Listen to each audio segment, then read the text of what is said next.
January marks the 5th anniversary of the horrific attack in the masjid in Quebec City that left 6 people killed and 19 others injured. It's important to reflect on the fact that these folks were killed simply because they were Muslim. And it is a horrible reminder of the reality of Islamophobia and the fact that Islamophobia leads to people being killed, leads to death, leads to loss of life. It's also a reminder of our collective responsibility to fight against hate. I've always said this, and I truly believe hate is like a fire. Once it's allowed to take hold, it will spread. If today people are targeted because of their faith, tomorrow people will be targeted because of the language they speak or where they come from or what they wear or what they look like. And so it is all of our responsibilities to tackle hate, any form of hate, wherever it rears its head. And I want to be really clear on Islamophobia. We know that people are being radicalized online. And so if we want to build more resilient communities, if we want to tackle Islamophobia, it means tackling online hate. And that means making sure we end misinformation whenever it appears, inflammatory posts that are purposely designed to incite hatred and to inspire acts of violence. We also know, sadly, in a country like ours where we take pride in the fact that so many Canadians do want to take care of one another, there is a growing number of hate groups. And we need to tackle those hate groups because their goal and their purpose is to sow division and to, again, incite hatred and violence. I want you to know that you can count on my entire team, all New Democrats across the country, in British Columbia and across the country, to stand in solidarity with the Muslim community, to ensure that people can live in peace, live in safety and security, and no one has to fear losing their life because of their faith. I also want to take a moment to reflect on the ongoing harm of Islamophobia, the recent horrific event in London. Having been to the community and met with people in London, it was another really heartbreaking example of the loss of life caused by Islamophobia. This is another example where information so far is that the attacker in that case was again radicalized by online hate. We have a collective responsibility, and I want you to know you can count on us, count on me as leader and my team to stand with the Muslim community to ensure that people live in safety and security, and people should not have fear based on their faith and who they are.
And crosses further perpetuates systemic issues that already target people marginalized by other policies. In Vancouver, there are plenty of unreported and reported cases, including one from June 2021 of a white man harassing a Muslim woman in Vancouver at a bus stop at 49th Avenue and Main Street. To combat Islamophobia, we need to address the perils of white supremacy, and we need to be committed to an anti-racist, equitable world. To achieve this, the City of Vancouver has developed an equity framework. We have committed to being a city of reconciliation, and we are making great efforts towards anti-racism, to be an accessible city, and to pursuing the Healthy City strategy. Muslim communities around the world, across Canada, and in Vancouver were and continue to be affected by acts of hate, racism, and anti-Muslim sentiment. City Hall and the Burrard Street Bridge will be illuminated in green, representing the green carpets of the Quebec City Mosque, where the victims of the January 29, 2017 attack last stood to pray. It is more important than ever that the lessons learned from this senseless act of violence remain at the forefront of the public consciousness so they are never repeated.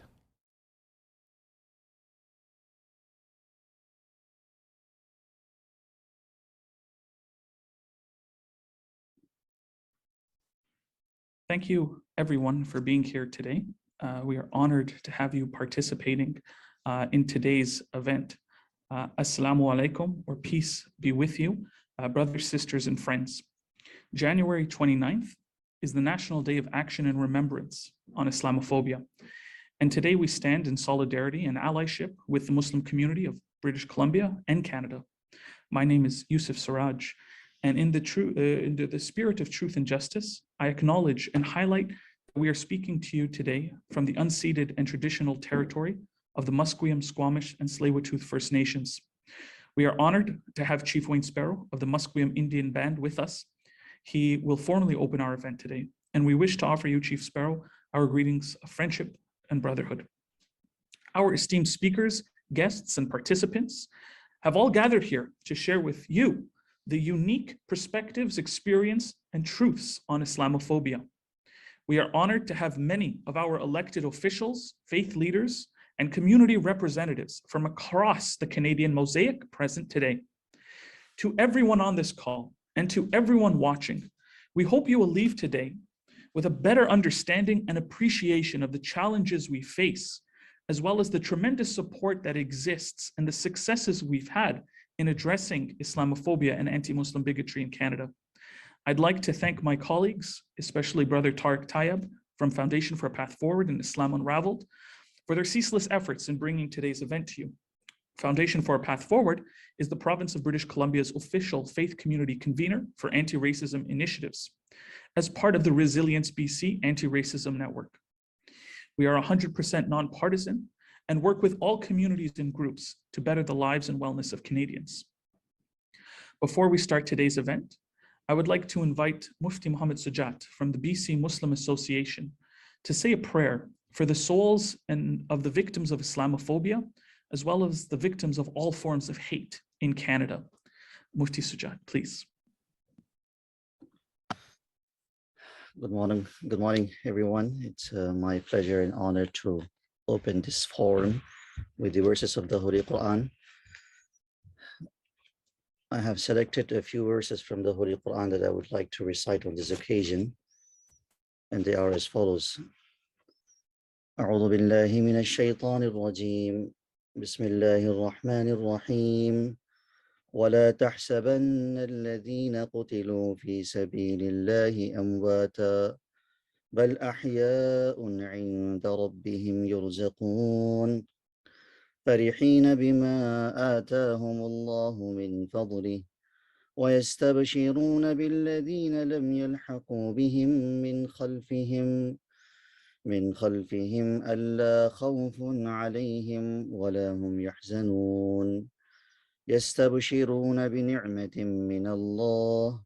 من الله وفضل وأن الله لا يضيع أجر المؤمنين بسم الله الرحمن الرحيم من أجل ذلك كتبنا على بني إسرائيل أنه من قتل نفسا بغير نفس أو فساد في الأرض فكأنما قتل الناس جميعا ومن أحياها فكأنما أحيا الناس جميعا يا أيها الذين آمنوا كونوا قوامين بالقسط شهداء لله ولو على أنفسكم أو الوالدين والأقربين إن يكن غنيا أو فقيرا فالله أولى بهما فلا تتبعوا الهوى أن تعدلوا وإن تلووا أو تعرضوا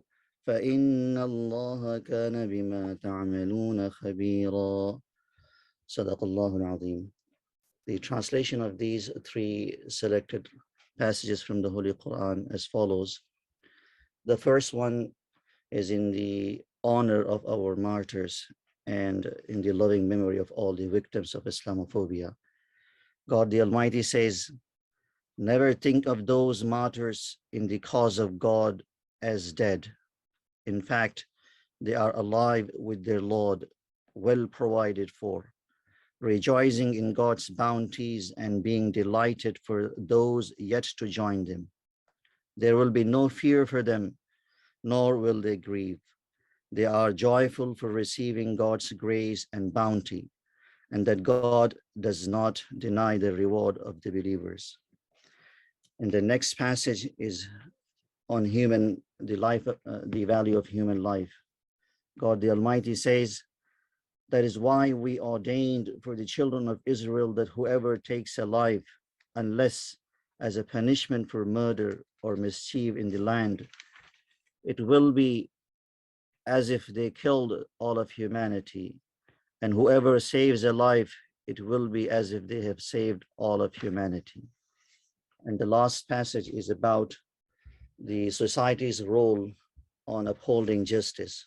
God the Almighty says, O believers, stand firm for justice as witnesses for God, even if it is against yourselves, your parents, or close relatives. Be they rich or poor, God is best to ensure their interest. So do not let your desires cause you to deviate from justice. If you distort the testimony or refuse to give it, then know that God is certainly all aware of what you do. Thank you.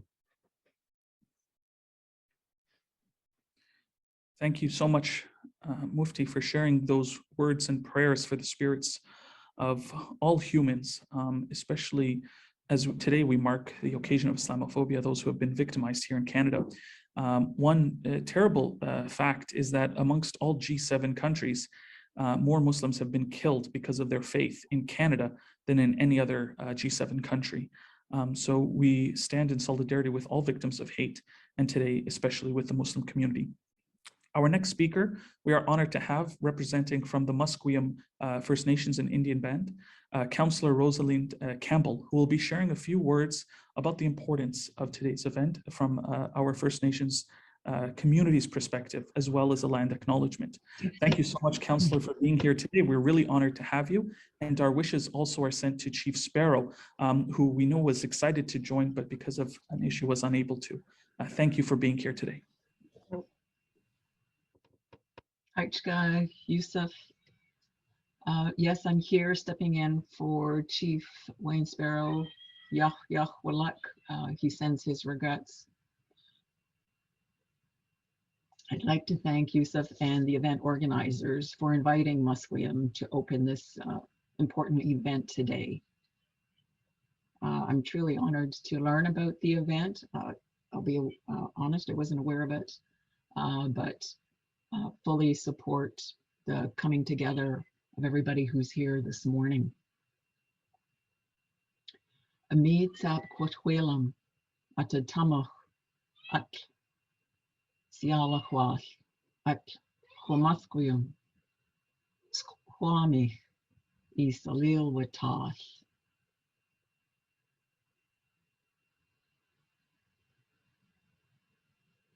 Honored guests, respected friends, dignitaries, elders. I just wanted to welcome you to the traditional ancestral unceded lands of the Musqueam, Squamish, and Tsleil-Waututh peoples. I'm coming to you from my home community of Musqueam this morning, the Huntputneeton speaking people. My ancestral name is Tithiliwut. What we wish to share, Musqueam wishes to share this morning, that we stand in support and remembrance with the Musqueam, with the Muslim community. Today we remember the 6 victims of the Quebec City Mosque shooting who died 5 years ago, and the 11 other Canadian Muslims who've been killed since then because of Islamophobia. In our culture, an important teaching is that we're all connected. We're all one, not zamaatst. We are one, and we must take care of each other to come together and hold one another up, even when we disagree. We set aside our differences and we work together for the betterment of all.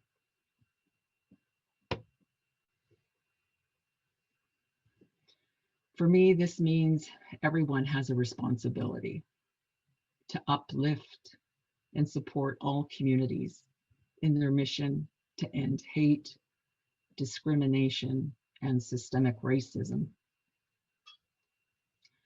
To truly end Islamophobia and all forms of violence based in fear, we need to work together in the spirit of collaboration and coexistence.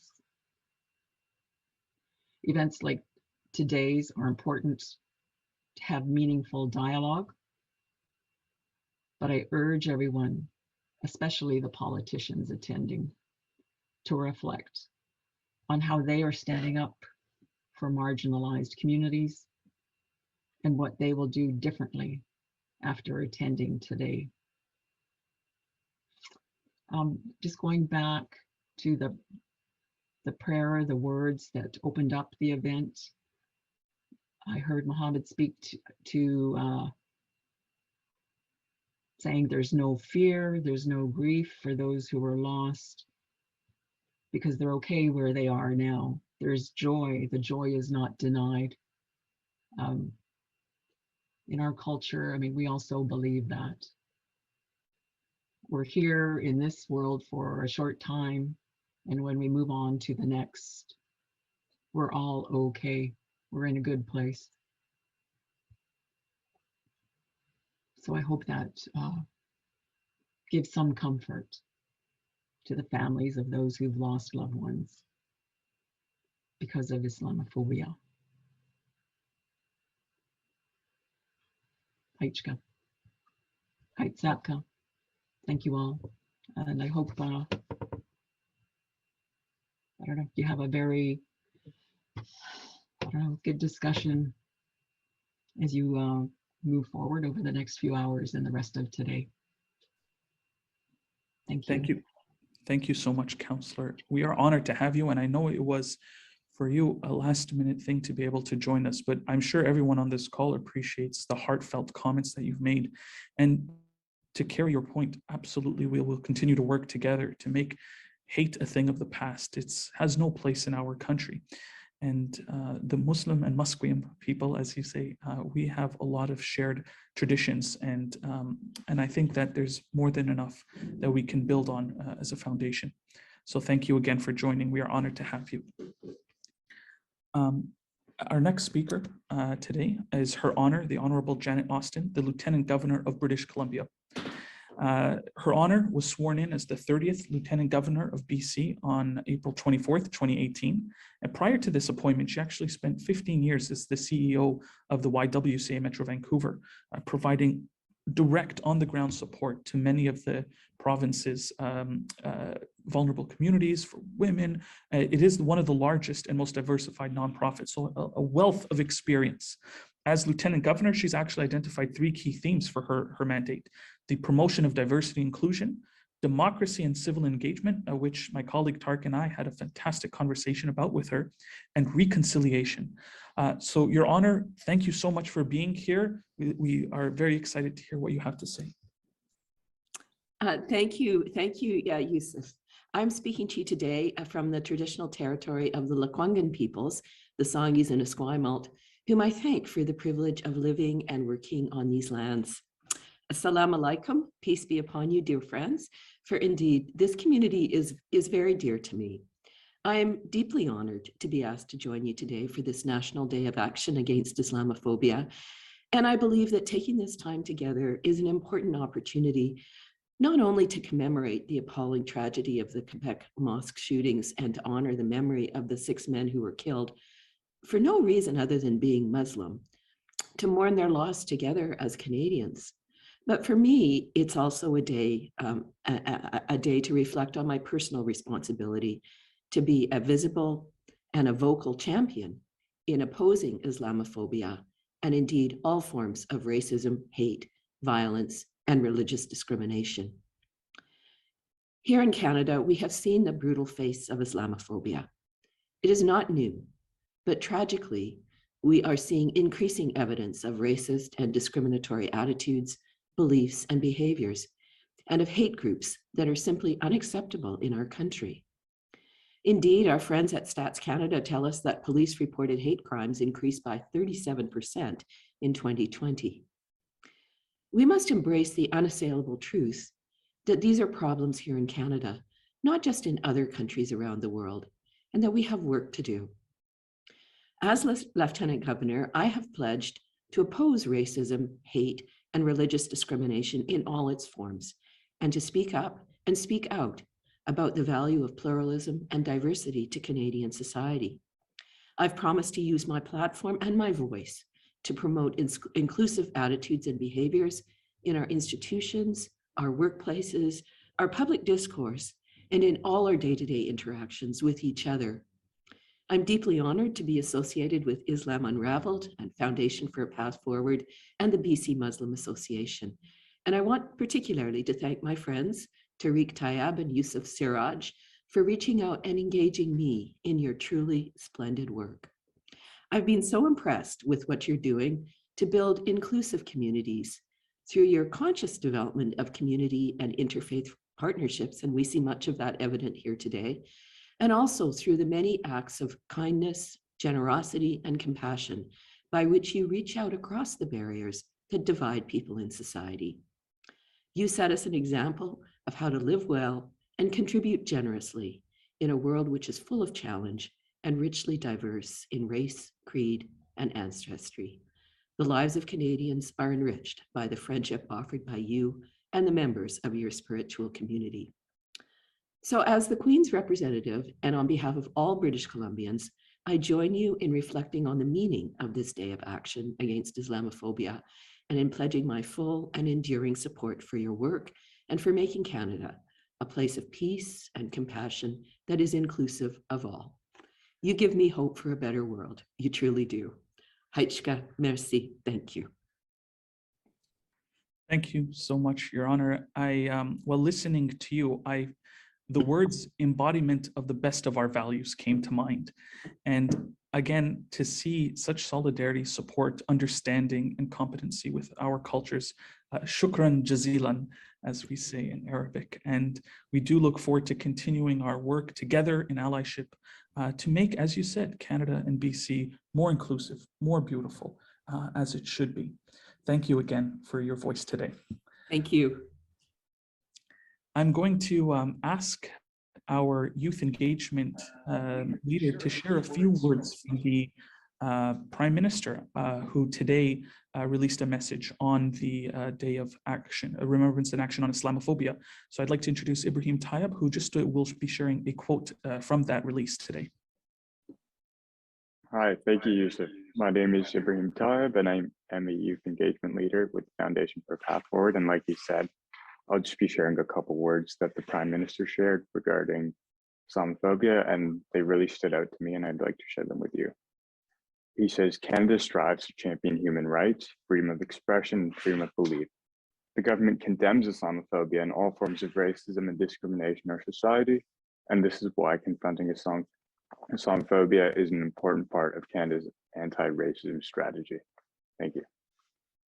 Thank you so much, Ibrahim. And that actually, that specific quote that you chose ties in very well with introducing our next speaker, who is in many ways responsible for a lot of Canada's anti-racism strategy. I'm honored to introduce the Honorable Ahmed Hussein, Minister of Housing, Diversity and Inclusion.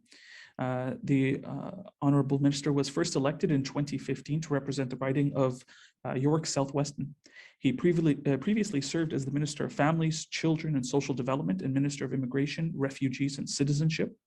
Serving as National President for the Canadian Somali Congress, Minister Hussein worked with national and regional authorities to advocate on important issues to Canadians of Somali heritage, strengthen their civic engagement and integration. His results-driven approach led to an invitation from the Toronto City Summit Alliance to join a task force of modernizing security and income for adults, which is one of the key drivers of diversity and inclusion. Minister Hussein, we are honored to have you. Thank you for joining us today, sir. It is indeed my honor to join all of you as we mark this solemn occasion commemorating. I am unable to hear, Minister. Can you hear me now? Okay, we're good. Okay, it's indeed an honor for me to join you in this important commemoration of January 29th, which our government designated as the Day of Remembrance and Action against Islamophobia and all forms of religious hatred. I want to acknowledge that I'm joining all of you from traditional indigenous territory of many nations from the city of Toronto, including the Wendat, the Anishinaabe, and the Haudenosaunee peoples, and the Mississaugas of the Credit. I am very pleased to see my honorable colleagues, beginning with Minister Harjeet Sajjan, who has been really a tireless champion for the fight against racism, hatred, and discrimination, and a really strong advocate for the rights of religious minorities to worship freely in Canada. And I found Harj to be a strong leader when it comes to really standing up for those principles, both in his previous role as Minister of National Defense and now in his current role as Minister of International Development and as a Member of Parliament for Vancouver South. In addition to that, we have Talib Nur Mohammed and Parm Baines, again, two of my amazing colleagues from British Columbia who have always stood up for the principles that we are commemorating here. And, you know, we are in very difficult times, but make no mistake, all of us in the government from British Columbia and many other parts of the country, we are very much committed to the fight against racism, discrimination, and hatred. We are moving forward to make sure that we fight every single day to make sure that each and every Canadian is safe in their community, that each and every Canadian is safe in their places of worship and community centers. And, you know, we're doing everything that we can, including moving forward on getting this right by listening to the communities that are impacted by this hatred, that are impacted by hate-motivated violence and terror.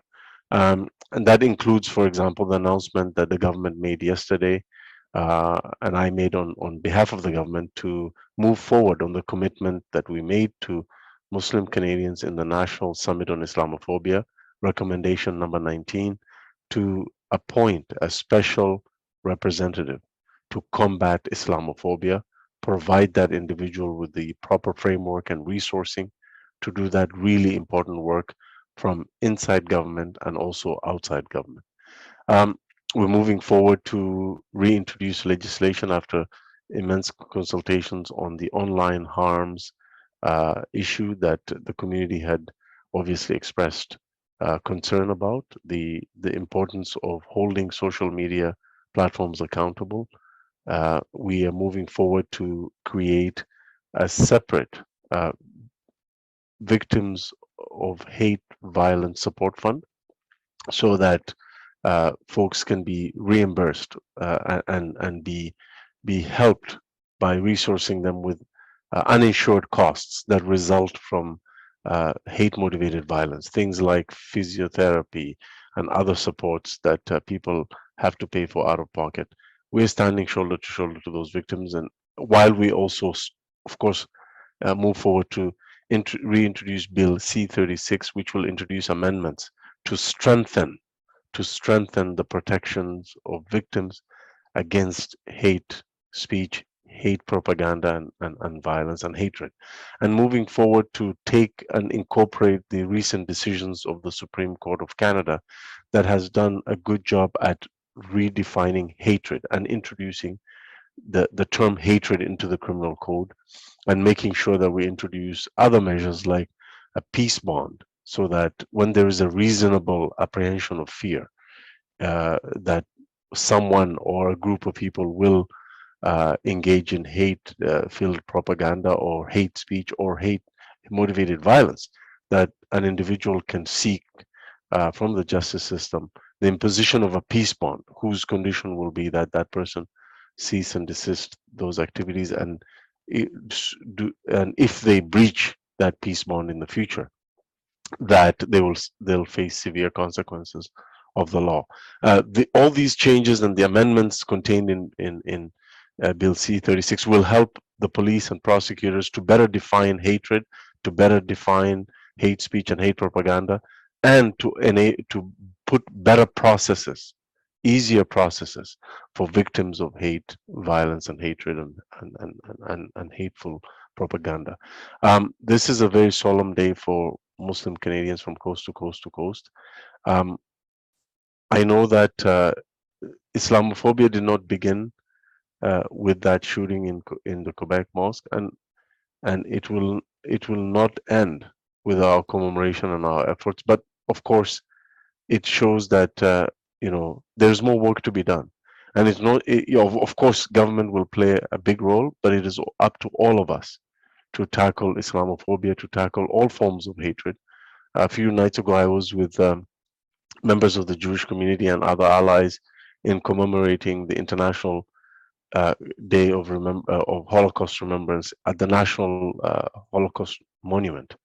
And we heard there as well the same concerns around tightening and strengthening, the laws against hate speech, against hate-motivated violence, better protection for victims, more action to tackle online hate and harmful content. And so we share this in common with many other racialized and religious minorities in Canada who are facing this rise of intolerance and hate.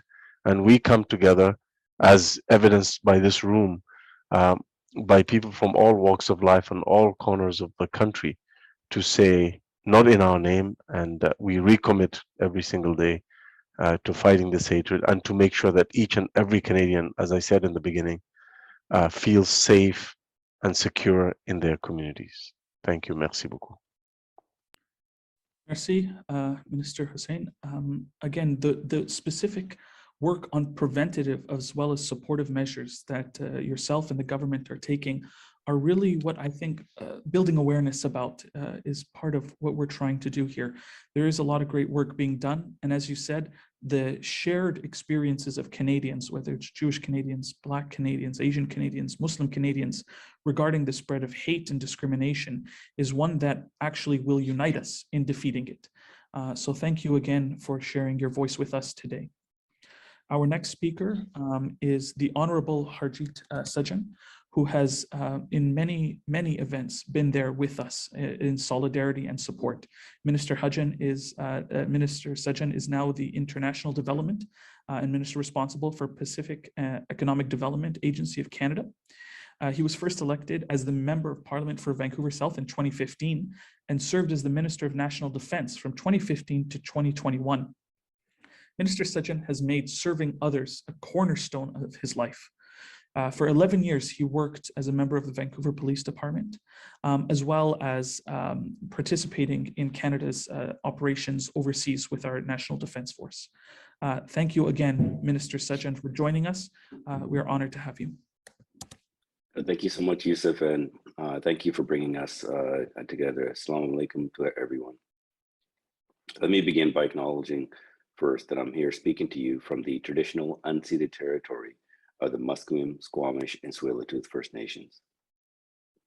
Today, we gather together in remembrance of those who were lost because of hatred, because of Islamophobia. It has been 5 years since 6 Canadians were killed because of their religion in Quebec City in a mosque. in a place of worship, in a place of peace. It has only been 8 months since 4 members of a family in London who were out just for an evening walk were killed because of Islamophobia. These heinous acts occur all too often, and these attacks shake Canadians to our core every single time. They show us that Islamophobia, neo-Nazism, white supremacy, homophobia, and anti-Semitism are real threats to our society and to us as individuals. And we must work to push back against this hatred that seeks to divide us. We, as Canadians, must show that there is no social license for hate, and that there is no social license for Islamophobia. We must stand up whenever we see an act of bigotry or racism, no matter how small it may be. And we must come together, regardless of faith or ethnicity, to face down those who seek to divide us. We must show those who seek to attack us that our diversity is the foundation of our strength, and we will stand up for one another. And it is why we must come together, and it is why we are here together today. We need to continue to take action, which is why, as you've already heard from my good friend, Minister Hussain, who reaffirmed that our government will be creating a representative to combat Islamophobia, to work with communities across Canada to see what more we can do to support and protect our Muslim friends and neighbors. Canadians must come together and recommit ourselves to building a country that better reflects the accepting, inclusive, and diverse nation that we believe in. Like-minded Canadians who believe in a pluralistic and accepting Canada, that we can come together, like we are doing today, to push back these forces that seek to divide us and separate us. That means that those voices that perpetuate hate must be drowned out. As Lee Wiesel said, neutrality helps the oppressor, never the victim. Silence encourages the tormentor, never the tormented. And those voices that remain silent must be called out for what they are, that they are complicit. Their silence begets further hate. Today shows that we will not be silent. Today shows that we will take action, but we can only do it as a community. All Canadians have a responsibility to stand up against extremism, Islamophobia, white supremacy, anti-Semitism, homophobia, and ethnic hatred. We must root out those dangerous beliefs from our workplaces, our institutions, our communities, and we have to work together. And I will be working alongside all of you each and every single day for this cause. Thank you. Merci beaucoup. Thank you, Minister Sajjan. Again, the truth of your statements of supporting one another comes through. We have to united defend against these mongers of hate. There is no neutrality in such an existential issue. We are Canadians, we are people of faith, of different colors, cultures, and we see the beauty in one another. And that beauty is never diminished by its difference, it's enhanced by it. So thank you so much for your kind words, and we look forward to seeing you soon. Our next speaker, ladies and gentlemen, is going to be the President and Assistant General Secretary of the BC Muslim Association. President Asad Gondal and Assistant General Secretary Tazi Ali represent the largest Muslim organization in the province of British Columbia. For over 55 years, the BCMA has been providing cradle-to-the-grave services for the Muslim community, including prayer spaces, burial services, marriage services, as well as social services and community outreach. We are honored to have these representatives from the Muslim community here with us today. President Gondal, thank you for joining us. Bismillah ar-Rahman ar-Rahim. First of all, I would like to thank the representative of Chief Sparrow, Wayne Sparrow, and Honorable Janet Austin, Lieutenant Governor for British Columbia, and Honorable Ministers for the different areas, and other parliamentarians and my colleagues. Good morning. I'm feeling honored to represent BCMA today on this very wonderful day, where your contributions, where your sport making and speaking a lot for us. My name is Muhammad Asad Gondal. I'm the current president of BCMA, which is indeed a unique organization which is catering the Muslims community in the BC. We have 17 branches and chapter. We have 2 schools, and we have, as Brother Yusuf said, that we have social programs and also burial system in place. Indeed, it was a great shock for us as well, like all of you, the killing of innocent worshippers and killing of the family of Altaf in Ontario. This is definitely which was not really needed in Canada. We as Muslim, we are a peaceful citizen of Canada, and we are playing our role in the contribution and in the development of Canada. And obviously, being all of you today here on this day, it's an honor for us that we are not alone on this. Islamic phobia and hatred, as Brother Hassan, Honorable Mr. Hassan said, that it's not going to start, it will not start from the day, and it's not going to finish today. But unless we are united and we are working, inshallah, we will achieve something which is safe for us, safe for our progeny to come. And I will definitely ask Sister Tazi, who is my colleague in executive, and our Assistant Secretary to give the little more detail, the stance of BCMA on Islamic phobia. Assalamu alaikum. Good morning, good afternoon, everybody. Thank you, Brother Asad, and thank you also to Brother Yusuf and Brother Tariq for this very, very important work. We have come a long way in accelerating these conversations, and I thank everybody for their support and commitment to the action on Islamophobia. With BCMA, we welcome and support the work being done by grassroots organizations and governments in order for Canadian Muslims to live and contribute to society. BCMA has 17 mosques in BC, and as you can imagine, we come from a very diverse background covering from around the globe. Based on experience shared by our community, mainly young women, they have experienced Islamophobia, microaggression, racism at all levels, such as schools, places of work, healthcare, various in their daily lives.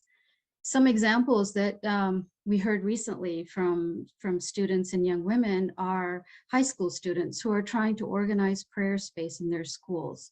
One young girl stated something very profound to me, and that was that they need allies in the schools with teachers and adults who support their need, not just say, here's an empty spot, you can pray here. Another university student stated that she got stares and snickers when she went to school in modest dress. And this is one of our largest universities in the Lower Mainland, and she just graduated in December.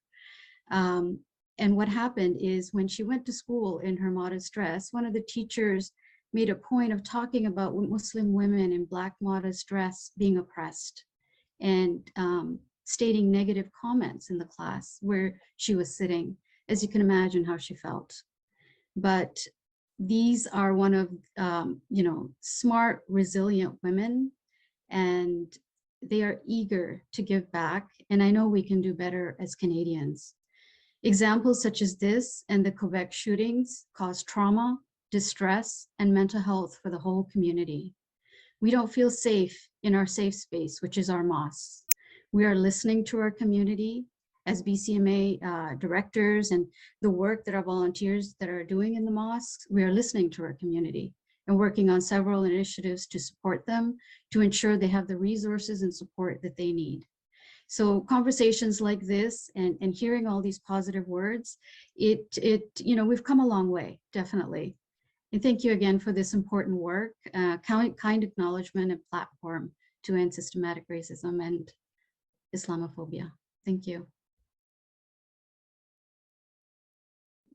Shukran, and thank you, Sister Tazi, Brother Asad.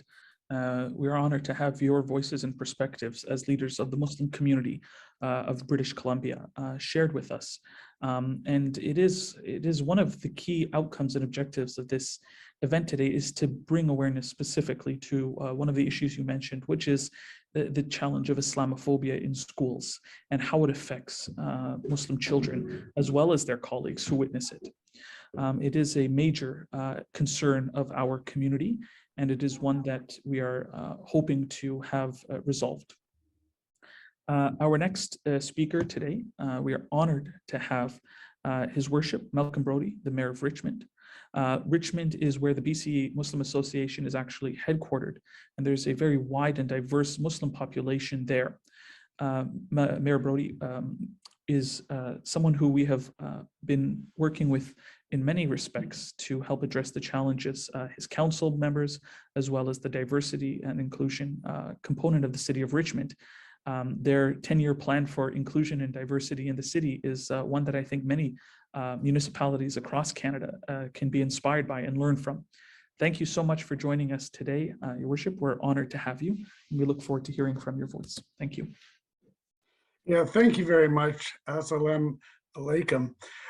I am very pleased to be here for this very important conversation with two of our city councillors. I'm joined by Councillor Bill McNulty and Councillor Andy Hobbs. And we know that Islamophobia is a daily possibility, maybe a reality for all people of the Muslim faith. The date of January 19th, 2017 is a very important date in my recollection. That was the date of this, I'm sorry, it's January 29th, 2017. And I was at a very large gathering of people of the Muslim faith in Surrey. And the news came through about the atrocity in Montreal.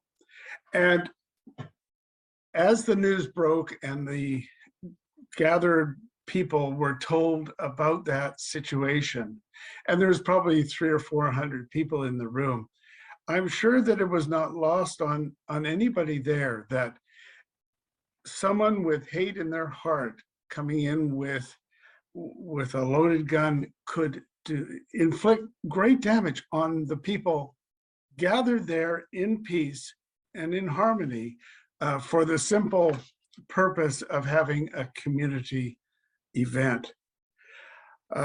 In the city of Richmond, as you have referred, we have the mosque that you mentioned, but we also have something larger called the Highway to Heaven. This is one international acclaim, and it's been broadcast throughout the world, where we have on what we call Number 5 Road, we have these religious facilities. We have many, many different facilities, mosques and churches, synagogues, temples, people of all ethnicities, people of all cultural backgrounds, people of all different religion.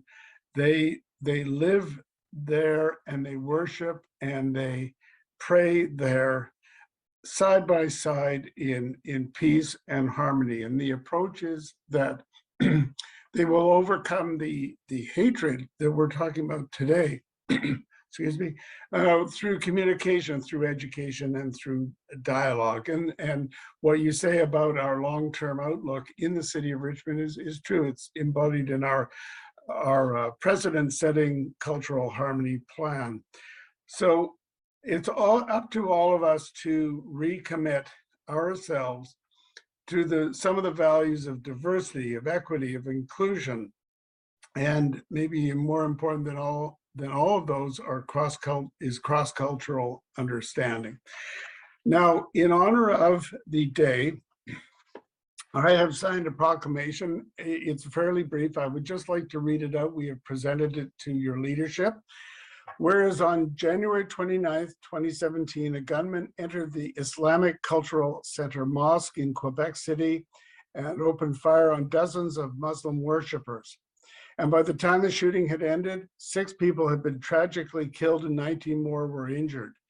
Ibrahima Berry, Mamadou Tanouberry, Khalid Qasemi, Abu Bakr Tabi, Abdel Rakim Hassan, and Azadine Soufiane lost their lives that night. And whereas the Muslim community across Canada was and continues to be affected by this and other acts of hate, racism, white supremacy, and Islamophobia, and whereas many municipalities across Canada commemorate the events of January 29th as a day of remembrance and action on Islamophobia with their Muslim community partners, and there is a nationwide campaign for federal government to recognize this day nationally. Now, therefore, I, Malcolm Brody, as the mayor of the city of Richmond, do hereby proclaim January 29th, 2022 as National Day of Remembrance and Action on Islamophobia in the city of Richmond. And I'm very pleased to present this proclamation to your organization and just leave you with a wish that we can have continued dialogue amongst all the groups to make sure that we understand each other and that the hatred that is in the hearts of some people will never be put on display, and there will be, we will live together in harmony, in peace. Thank you. Thank you so much, Mayor. That is one of the most important ways we can address Islamophobia, from the municipal to the provincial to the federal. So the National Day of Remembrance and Action on Islamophobia is now federally recognized, provincially, and in many municipalities. And taking a leadership role in helping to bring awareness of that to our communities, as well as dedicating your time and your resources to help to address it and work with the community, is something that is amazing. It is something that will help to change things, because municipal work is what has the most direct impact on people's lives day to day. So thank you again, thank you kindly, and we really appreciate your voice here with us today, and look forward to working closer with you on many projects, not just with Islamophobia, but as you say, on the highway to heaven. As the faith community convener for anti-racism, there's a lot of work that needs to be done. So thank you. We are with you. We are now going to invite our next speaker, Mr. Peter Fledgel. Peter is the Executive Director of the Federal Anti-Racism Secretariat. So it's a very interesting and unique thing that Canada developed, which is it's a whole of government systems change, in that the federal government is working from an anti-racist perspective, reaching across every single department, every single ministry, and has engaged close to over 4 million people across Canada to inform them about the policy making, to help shape new federal policies and legislation dealing with anti-racism, and to collaborate with our international allies. As you've seen for many of our speakers today, Canada is taking leading and cutting edge perspectives on these issues around the world.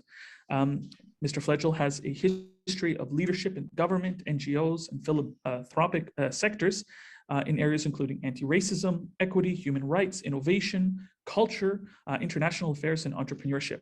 We're honored to have you share your voice with us, Peter. Thank you so much for joining today. Thank you, Yusuf. Assalamu alaikum. Bonjour à tous. I'm joining you virtually from Ottawa, the unceded and unsurrendered traditional land of the Algonquin and Anishinaabe people. I'd like to thank the Foundation for a Path Forward for inviting me to mark the National Day of Remembrance of the Quebec City mosque attack and action against Islamophobia. If I may, I'd like to begin by sharing respectfully an excerpt from the Holy Quran, Surah 4, verse 135.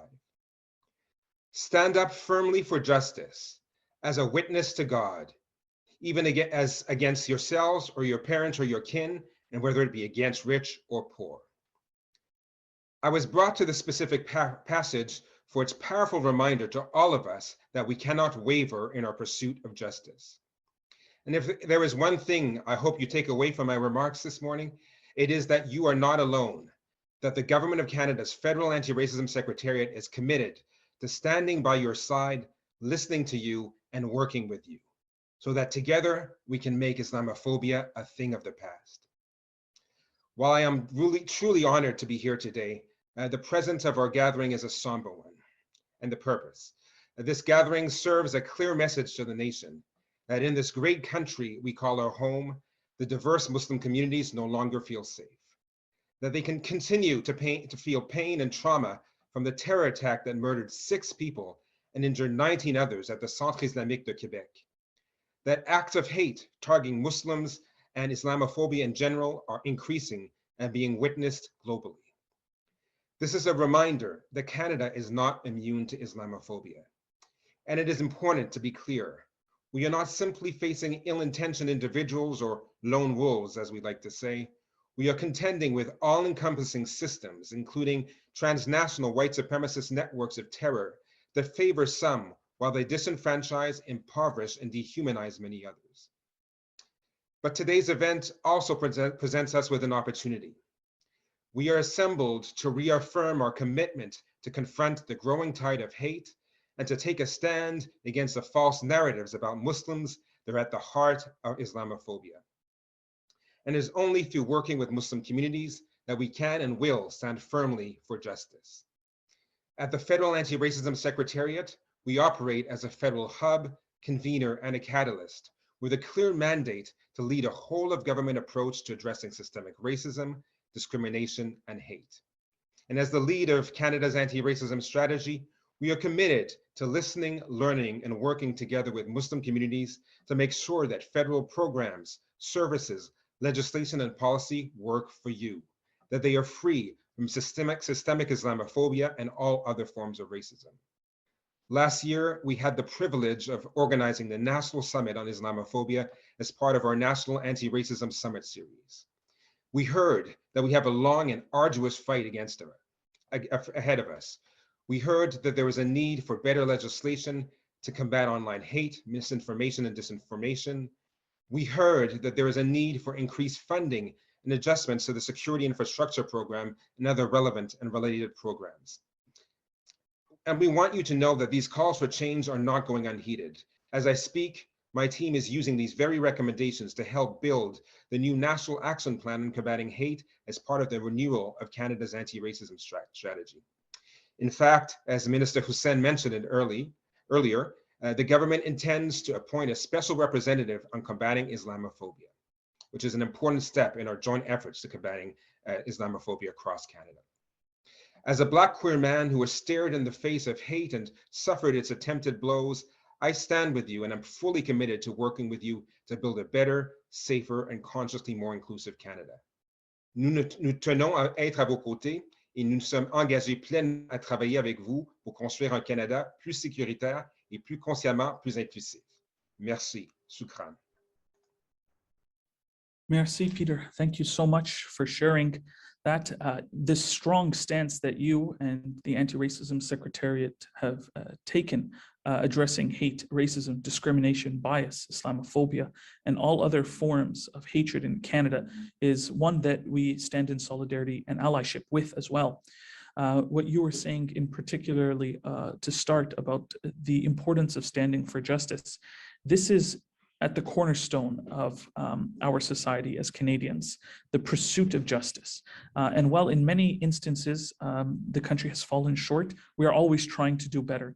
And we see that today, that from across the political spectrum, across the cultural spectrum, people are working together to address this issue of violence, of hate-motivated violence, particularly that motivated through online hatred and disinformation, resulting in real-world terrorism and real-world hate. Thank you again for pointing out the amazing work that you and your team are doing, and we look forward to working with you on that as well as with other organizations doing the same. Thank you. Merci. To continue the event today, I would like to invite Talib Noor Mohammed, the MP for Vancouver Granville and chair of the Federal Liberal Pacific Caucus. MP Talib was awarded the Governor General's Caring Canadian Award and the Queen Elizabeth II Diamond Jubilee Medal. He earned his Bachelor of Arts from Princeton University, a master's degree in international education policy from Harvard, and an Oxford University for his doctoral studies.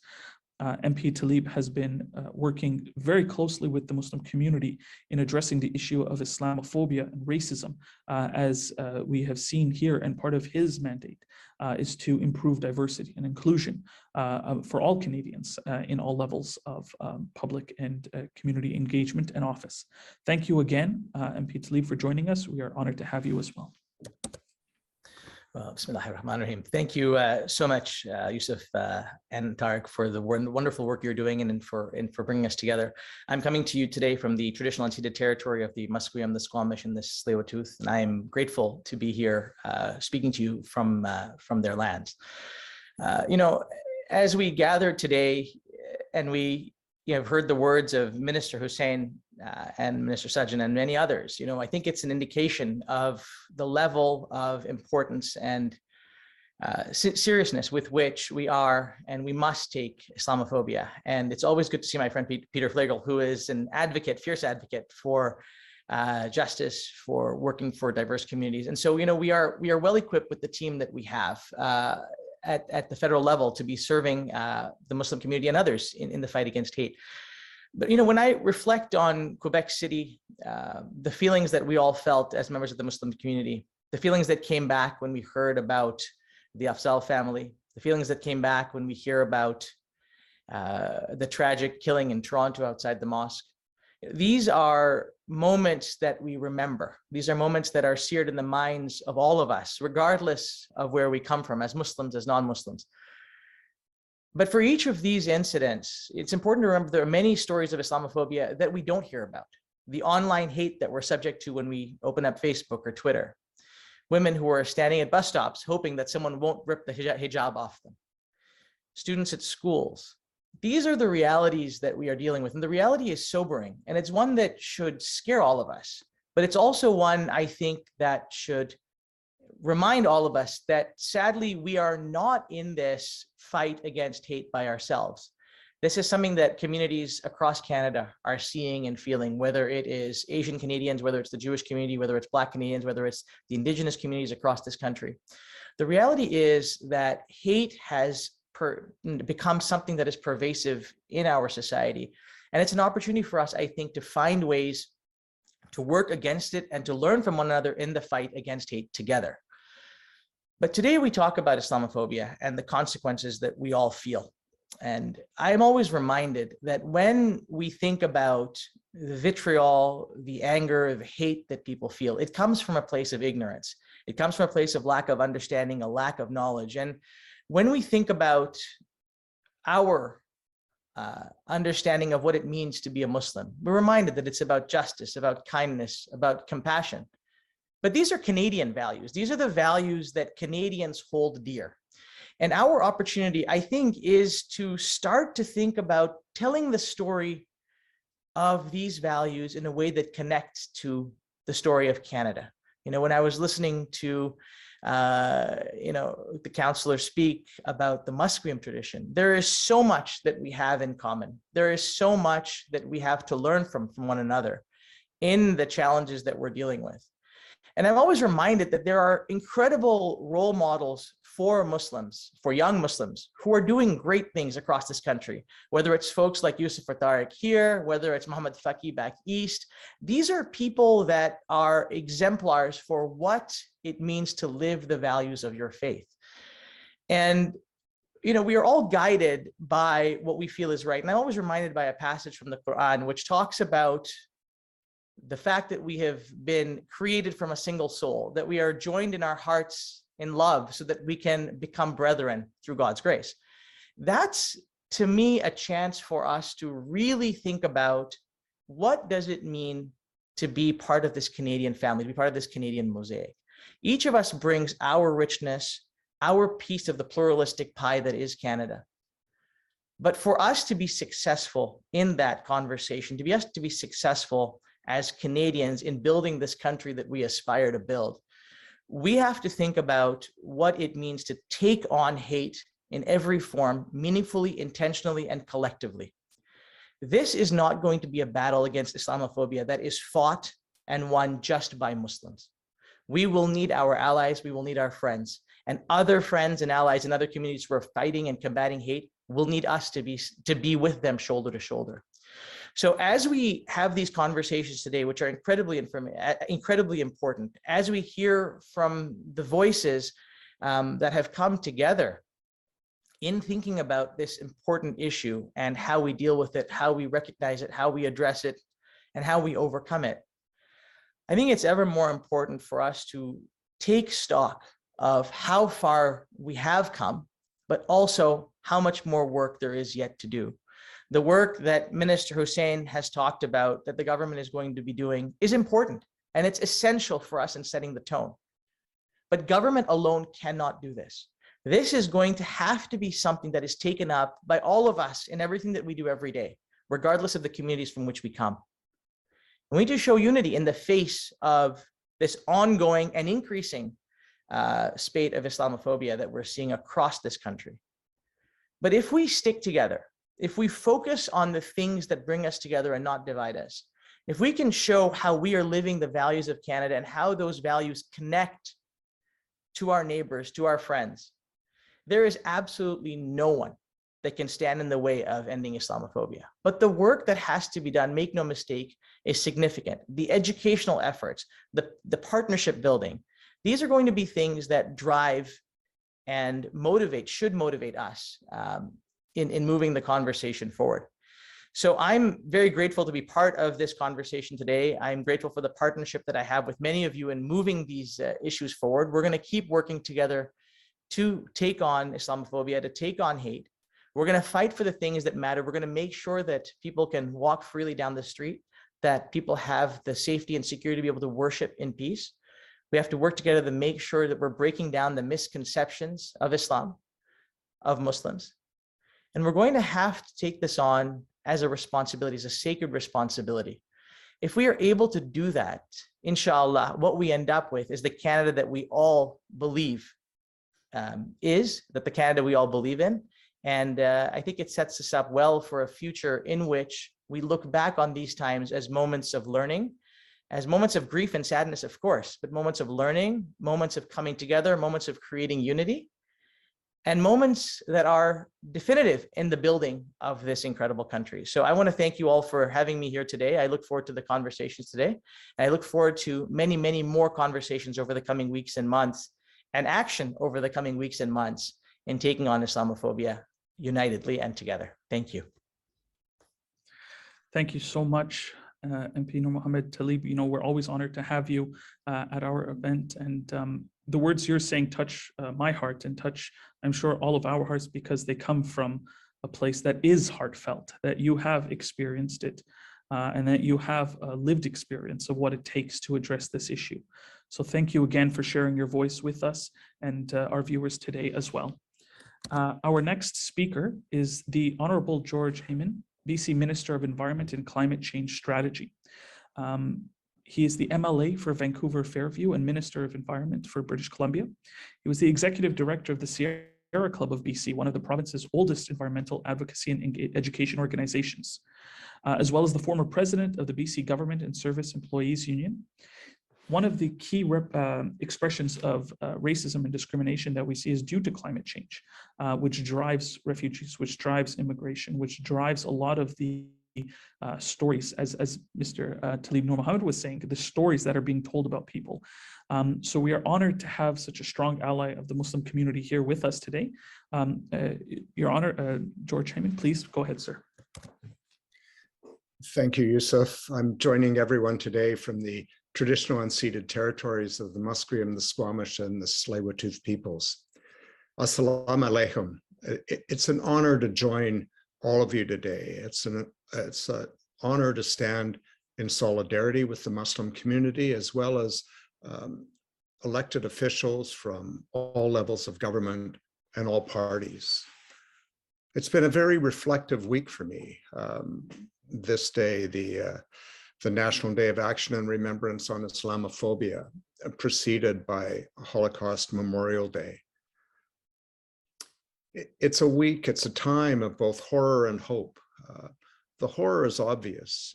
At least 11 people have been killed in Canada due to Islamophobia since the 2017 Quebec City mosque shootings. Since the first National Day of Action a year ago, we've lost 4 members in London, Ontario, to a horrific act of hatred and racism. And as others have pointed out, Muslims continue to face more online hate than any community in Canada, in addition to many daily incidents of discrimination, systemic racism, microaggressions, acts that take place that simply shouldn't take place. When I think back to 2017, it's emblematic to me of the hope that often follows or helps us dispel the horror. I stood outside the mosque in my community, just 2 blocks from my office, and I watched a steady stream of people from all walks of life in not just Vancouver, in the broader area, come to express their grief, our grief, the horror at what had taken place, and to show Muslims in our community that that was not us, that was not the community in which we wish to live, that was not the relationship we wanted to have with them. I think it is important, days like today, events like this are important to bring people together, because we need to talk to each other about what is happening. We need to be aware, even as we remember the horrors of the past, that horrors continue to take place every day, every week. We've seen trivialization in the last week of what was one of the most horrific periods of history for my ancestors, the Holocaust. It's important, though, that we speak to each other. It's important that we speak to others in the community, and we make it clear that not only does hatred have no place and racist violence have no place in our communities, that it's counter to everyone's interest. It doesn't help us build the strong communities in which we wish to live. I was reflecting about some of the casual trivialization and diminishment that many people feel for their faith, for their background in school as young people. And it made me, I listened earlier, it made me think back to my time as a young boy in school, listening to casual anti-Semitic remarks that young children were making, essentially repeating what they'd heard their parents say. And I know how small it made me feel. And I know I struggled as a boy, as a child, with whether to speak out about my faith and my family's faith and my history. And it wasn't until I became older and stronger that I was able to do that. It's understandable that children, although many do have the strength to stand up and speak out, that it is hard as a child. But it is not hard for adults. In fact, it is the nature of being an adult to stand up for each other, to embrace each other, to build a stronger community, and to oppose hatred wherever we see it. So I want to thank everyone here today, my colleagues from the BC legislature, from the federal parliament, from various municipalities. It's an honor to stand with everyone today. Thank you very much. Thank you, Minister. And hearing you share what happened to your family, it touched my heart as we stood in solidarity with our Jewish brothers, sisters, and friends on International Holocaust Memorial and Remembrance Day. We were reminded that, as Peter was saying, we stand for justice. We stand for justice no matter who it's for. And to be on this call today, standing against Islamophobia, also means we stand against anti-Semitism, anti-women hatred, anti-Black hatred, anti-Asian hatred, all kinds of discrimination. And I appreciate you speaking from the heart and sharing your truth with us. I know it's not easy to share personal loss of such a nature, but thank you again for doing so. We appreciate having you here today with us. Jazakallah, as we say in Arabic. To continue our event today, I'm going to be asking a dear friend, Mla Rachna Singh, the Parliamentary Secretary for Anti-Racism Initiatives in British Columbia, to be sharing a few words with us. Mla Singh was elected for Surrey Green Timbers in May 2017 and re-elected in October 2020. She's the first Parliamentary Secretary for Anti-Racism Initiatives in British Columbia and has been one of the leading and forefront advocates for true systemic change to address racism, discrimination, and including Islamophobia in British Columbia. Previously, she has experience working in as a drug and alcohol counselor, a supporter for women who are facing domestic violence, and a community activist, giving her a broad range of knowledge about how to deal with the real issues that people are facing. Mla Singh, thank you for joining us. It's an honor to have you. Thank you, Brother Yusuf. Thank you for your kind words. I'm so grateful to be speaking to you all today from the traditional territory of Tulu Kiat First Nation. And I'm also joined by a number of my legislative colleagues. You have already heard from Brother Heyman, but we also have the Speaker of the Legislature, BC Legislature, Raj Chauhan here today. Also my other colleagues, Brenda Bailey, Kelly Green, Jagru Parar, Theresa Watt, Sonia Firstano. And these are the people I can see on the screen, but there might be some others as well. So we all stand in solidarity with the Muslim community. And before I begin, Brother Yusuf, I really want to thank you and Brother Tariq for organizing such an important event and creating this space for this important dialogue. The speakers before me have said really important things and the work that is being done. On this day, 5 years ago, the lives of families, friends, and communities of six Muslim people were changed forever. And today we officially recognize the National Day of Remembrance and Action on Islamophobia. It is a day to reflect and remember the victims of that 2017 act of terror. A day to recognize that the anti-Muslim hate is a concrete and a daily reality for Muslim communities. And it is a day to consider how we can take action against hatred and racist violence together. As BC's Parliamentary Secretary for Anti-Racism Initiatives, I'm committed to take the action. Our government is focused on combating racism in all its forms, from systemic racism to incidents of racial attacks and hatred.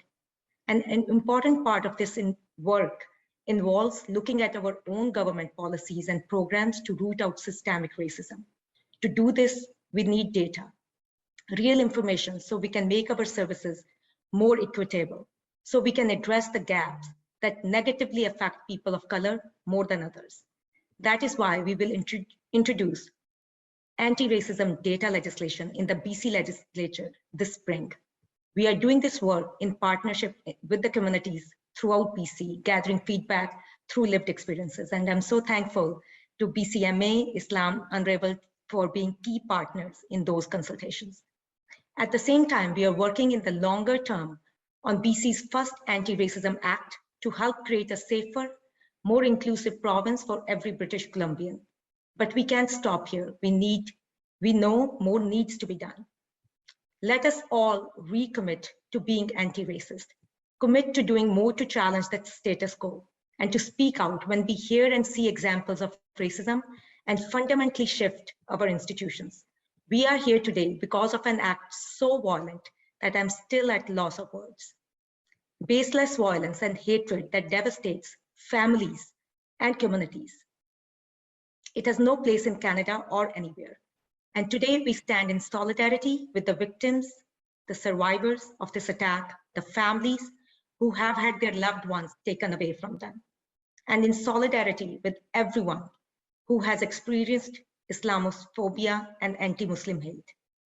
I am with you in this sadness, and I am with you in this hope. We need to combat Islamophobia and racism together. Thank you. Thank you, Rachna. As you said, Islamophobia is one of the most evil expressions of hate.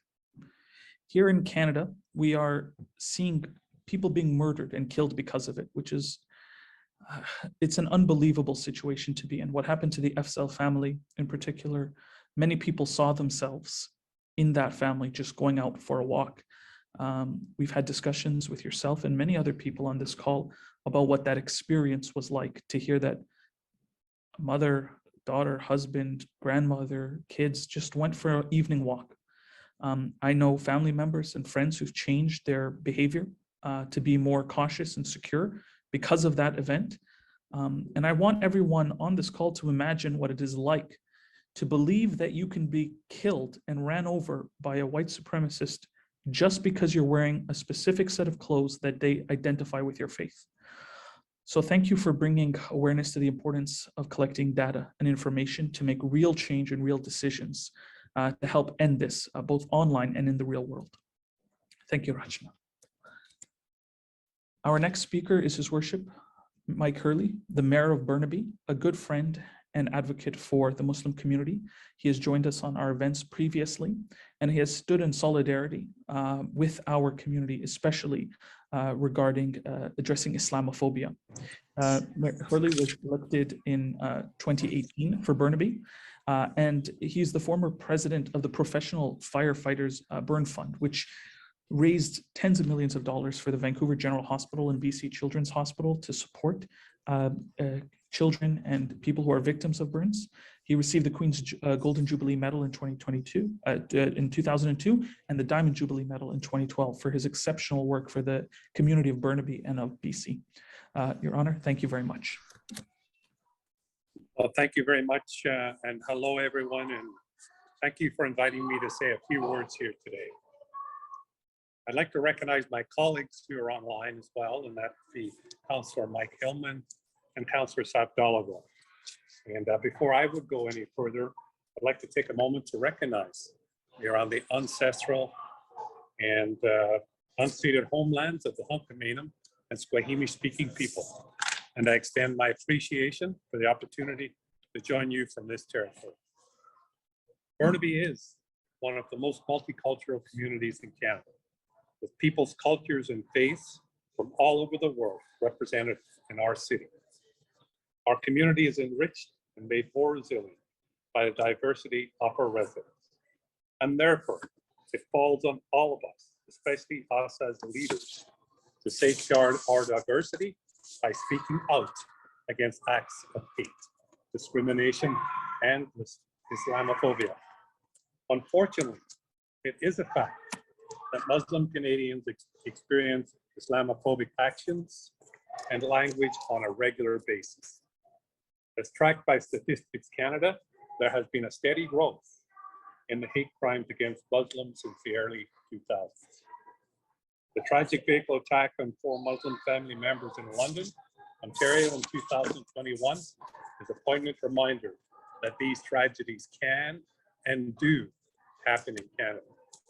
And that is why it's so important as a municipality, we take a leadership role to prevent tragedies before they happen. The City of Burnaby is a founding member of the Burnaby Interfaith Network and the Burnaby Together Organizing Against Racism and Hate tables.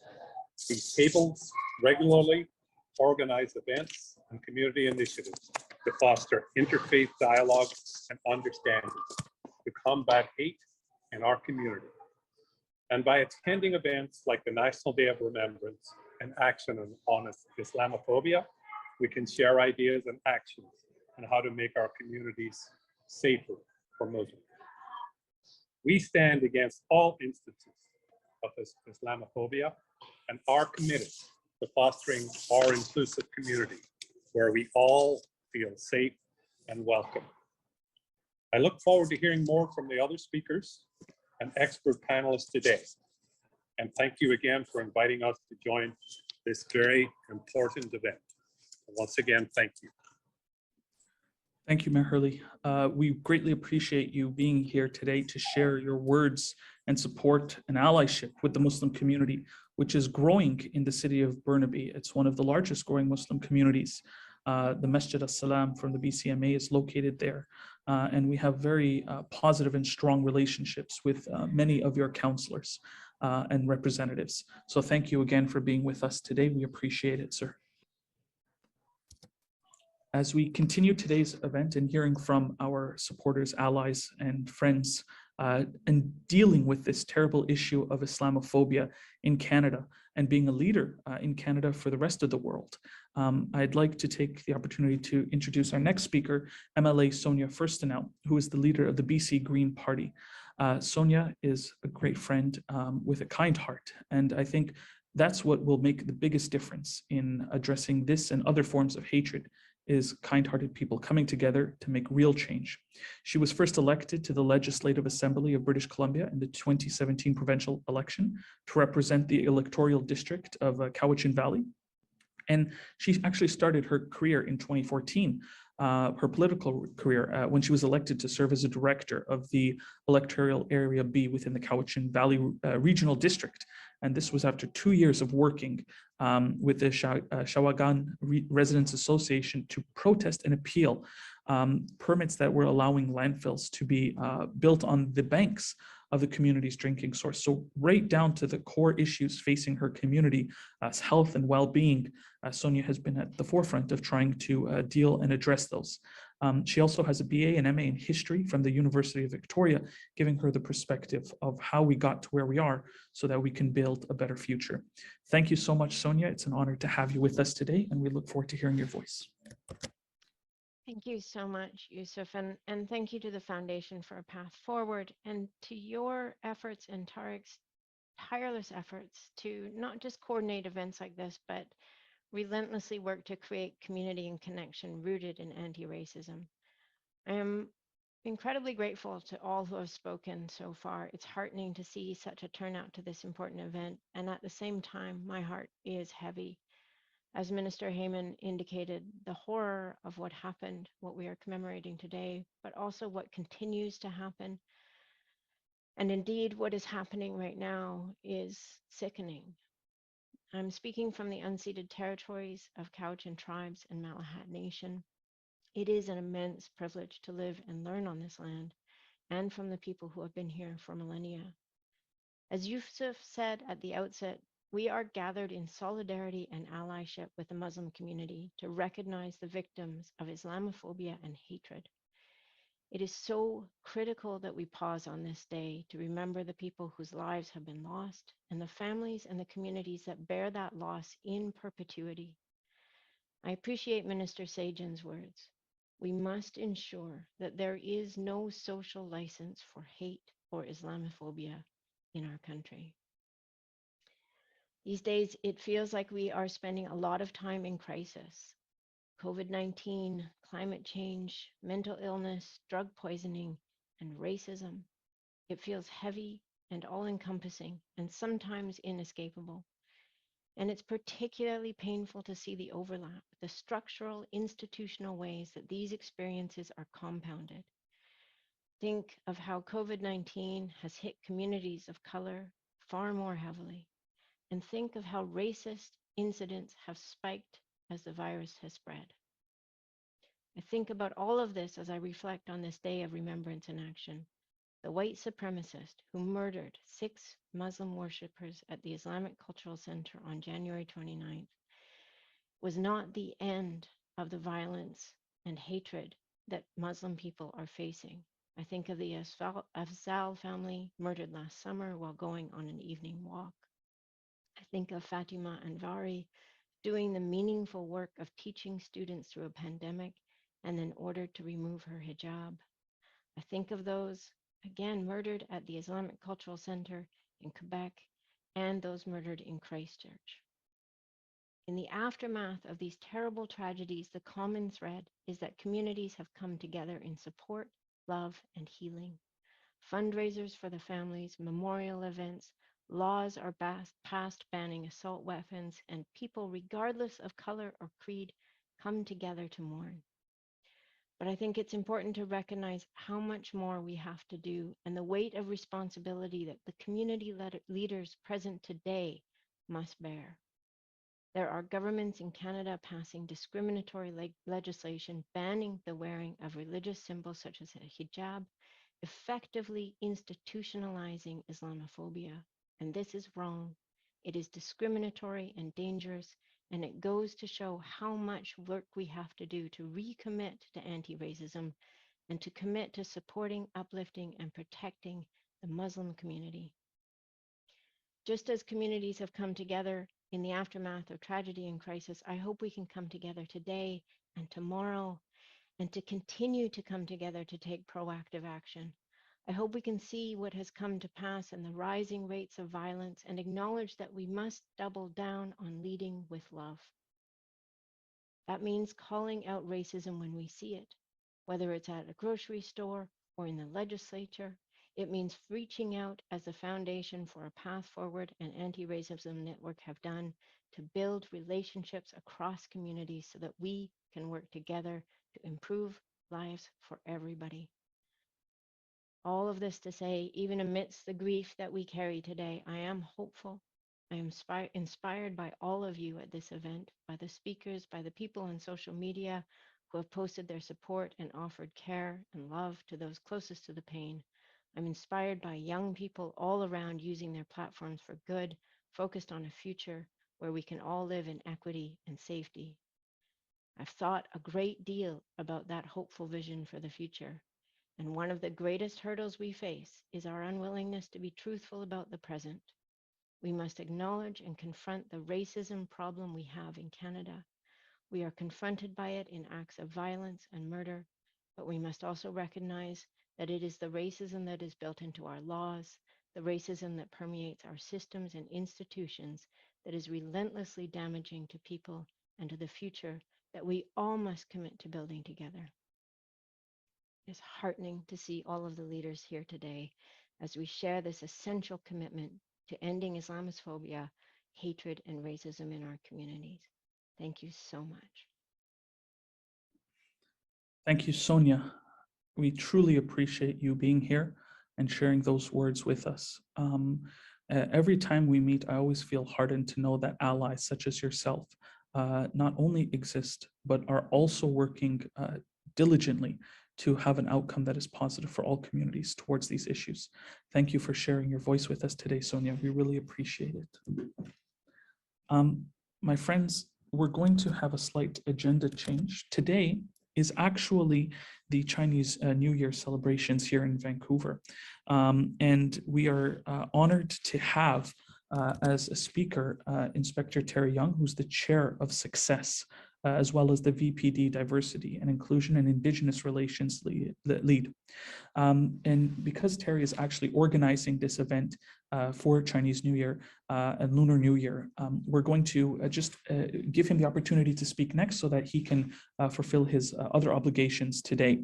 I'm going to also just wish all our Asian Chinese and everyone who's celebrating Lunar New Year, and this is going to be from my heart, if not pronounced correctly, Xian Hao and Gong Hai Fat Choi.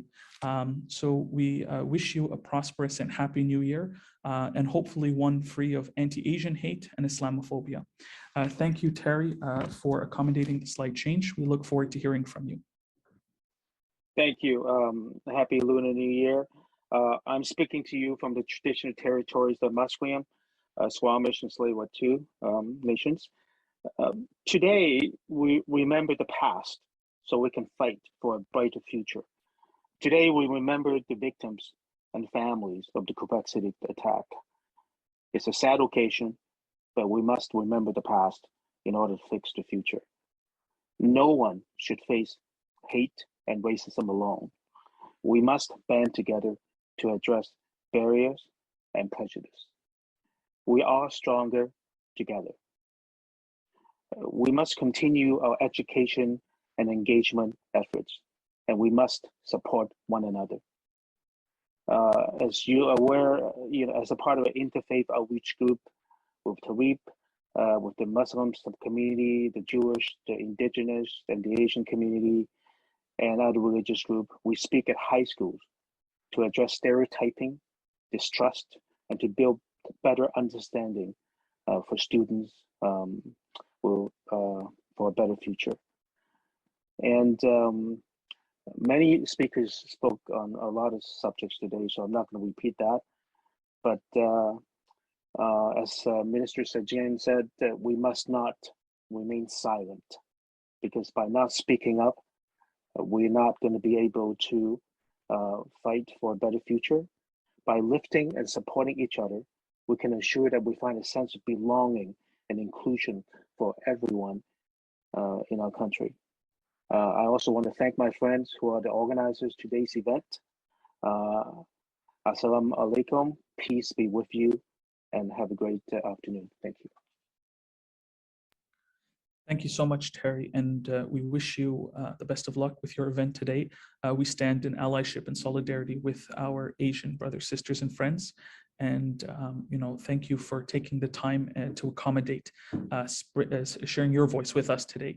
Again, as you said, the engagement and outreach work that collectively we're doing is having a tremendous impact, especially on youth. So thank you so much. Our next speaker today is Mla Theresa Watt. So she is the MLA for Richmond North Center, as well as the critic for tourism, arts and culture, and anti-racism initiatives in BC. Thank you so much, Theresa, for joining. We're honored to have you as well, and we look forward to hearing your perspective and your voice on today's issue. Thank you. Thank you, Yusuf, and thank you so much for the organization Grace's invitation to be a part of today's Remembrance. You know what? I woke up this morning with a very heavy heart because I remember today is the anniversary of Quebec City attack. But as I have been listening to all the previous speakers coming from 3 levels of government and also from the community, I'm getting more and more encouraged and feeling positive for Canada, because I haven't seen any event with so many speakers spending so much time on a Saturday morning to come and talk about such an important issue. Apparently, as an MLA, as an immigrant, who have been here for more than 30 years and of Chinese descent, I personally also experienced, discrimination and racism. And that's why this is really dear to my heart. So it has been 5 years since the horrific attack on the Quebec City mall that left 6 worshippers dead and 19 more injured. It has been less than a year since this senseless and heinous attack by white supremacist terrorists killed 4 members of the Asso family. Today, on the anniversary of the Quebec City attack, we remember and mourn the victims and acknowledge the pain and loss that still persists. We must also use today to affirm our support and commitment to eliminating Islamophobia in BC and Canada, now and forever. As the MLA for Richmond North Center, I have had the honor of working closely with many of the great Islamic organizations we are blessed to have in our community, who have done incredible work during this challenging pandemic to provide food, toys, PPE, and all forms of support to our hospitals, charities, and British Columbians in need. With all the incredible work and support our mosques and Muslim communities have done throughout the fires, the floods, and the ongoing waves of the pandemic, they have exemplified the spirit of hard work, selflessness, and community that we pride ourselves in as Canadians. On behalf of myself and the BC Liberal Caucus, I would like to thank the United Muslim Community of BC, the Foundation for a Path Forward, Islam Unravelled, the BC Anti-Racism Network, and all communities and organizations across BC for honoring the National Day of Remembrance and Action on Islamophobia, and for everything they do year-round to raise awareness and eliminate Islamophobia here in Canada and around the world. Together, we will build a safer, more inclusive, and better BC and Canada for all. And I wish you all a very safe, happy, healthy, and prosperous year of the tiger. 恭喜發財，恭喜發財. Thank you. Thank you so much, Teresa. Really appreciate your kind words and your solidarity. Our community, as you know, is very diverse, and many Muslims do come from China, do come from Hong Kong, do come from countries where celebration of the Lunar New Year is a cultural event. So on behalf of them, thank you so much for your well wishes. We appreciate it, and we wish the same to you as well. Thank you, Teresa. To continue the event today, I'm going to introduce our next speaker, Ms. Linda Annis, who's the Surrey City Councillor, as well as Executive Director for Metro Vancouver Crime Stoppers, dealing directly with helping to reduce threats to municipalities, as well as she's been the Surrey City Councillor and Community Volunteer for many years, as well as she's received the Queen's Diamond Jubilee Medal for her volunteer services, including as the Osteoporosis Chair for Canada and the Simiahu House and Surrey Care Community Foundation. She's a wonderful person who's actually done a lot of great work in helping to reduce real-world violence and real-world crime against Canadians. Linda, thank you so much for joining us. We're really happy to have you and honored to hear your voice today. I'm honored to be here, and thank you so much for having me. I'd like to first of all commend you on the outstanding work that both you and Tariq and your colleagues have done to help reduce racism. It is, I can't say enough about it. You are just doing outstanding work in our community. I would like to acknowledge that I am delivering my message today from the Katzie, Kwantlen, and Semiahmoo First Nations territories. It's a great honor to speak on National Day of Remembrance and Action on Islamophobia. Surrey is a city of diversity and belonging, and they are an integral part of our city, and they belong here. We are all working together to build a better future for our families and our neighbors. Working together, we can accomplish more, so it is important that each of us feels that we belong here and that our neighbors see us with respect. We have an opportunity to show the world how many different people can all belong in the same place, be friends, be neighbors, and all work together for a common benefit for all of us. It might seem hard for some, but it certainly should not. We learn a lot and enjoy each other. Anyone who cannot see this as an ordinary lifestyle is short-sighted and is hurting themselves. We just had a day of reflection on the Holocaust, and now a day of reflection on Islamophobia.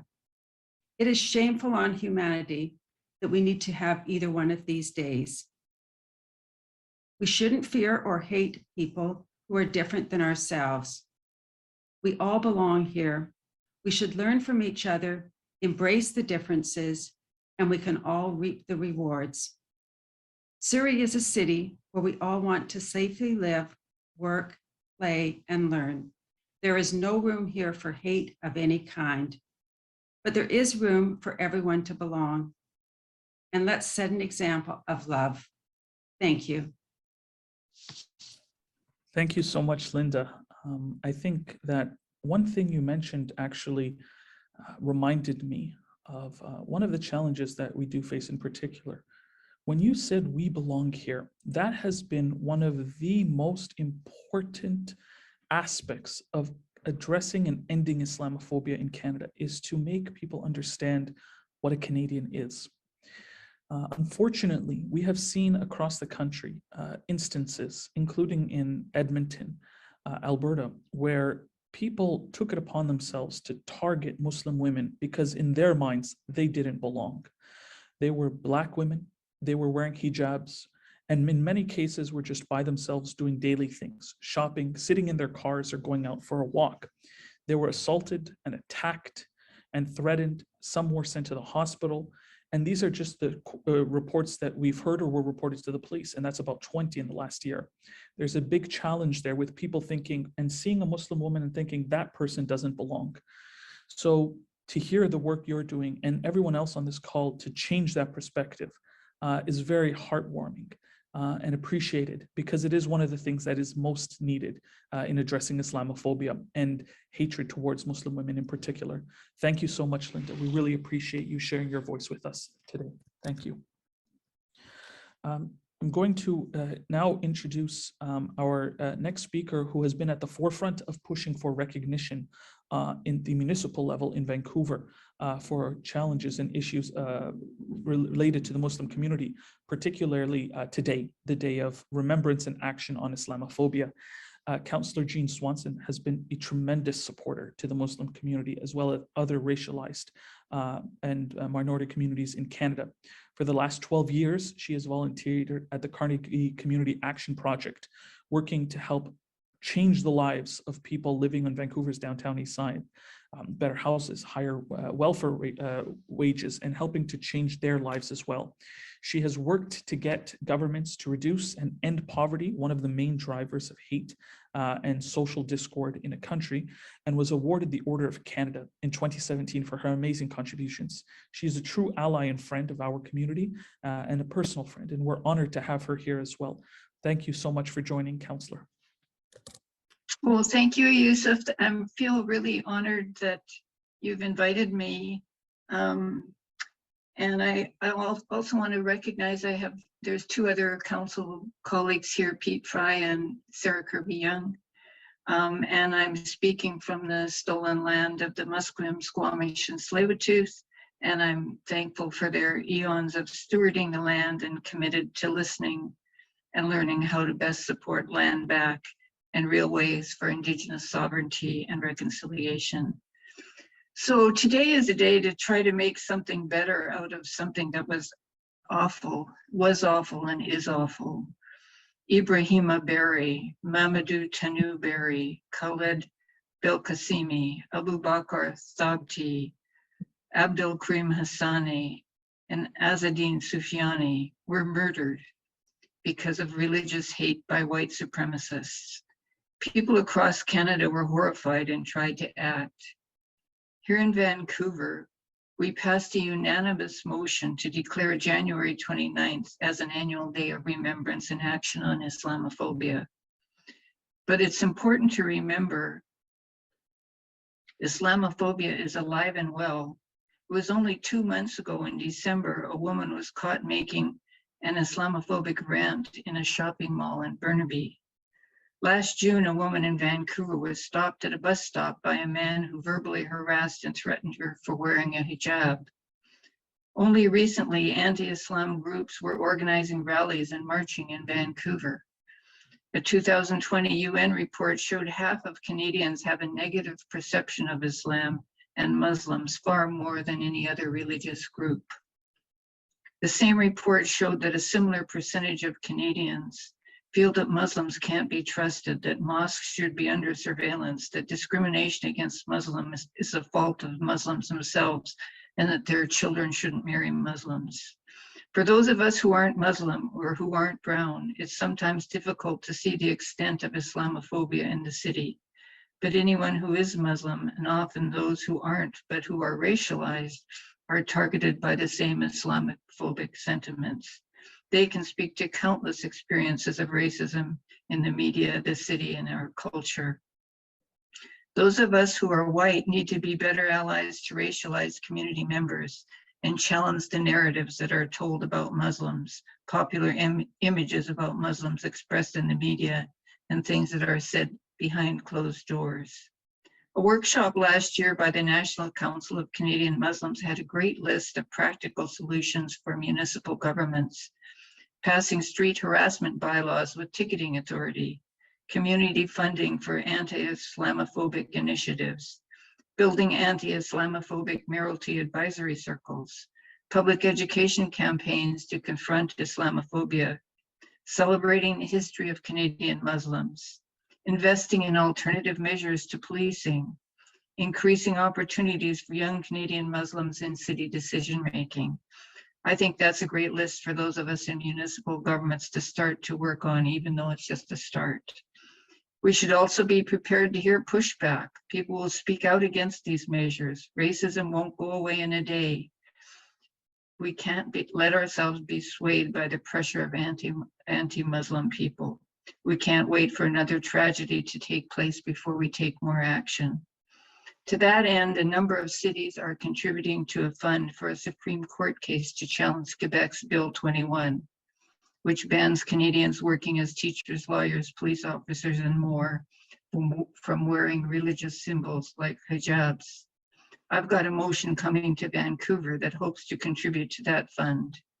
We don't want to shift the defense of the Charter and the foundational value of religious freedom to the backs of racialized communities against the province of Quebec with unlimited resources.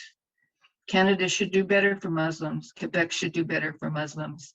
The country should be a place for Muslims as well as Jews and Sikhs and all others can practice their faith freely and still be included in government and can still teach and work as lawyers and more.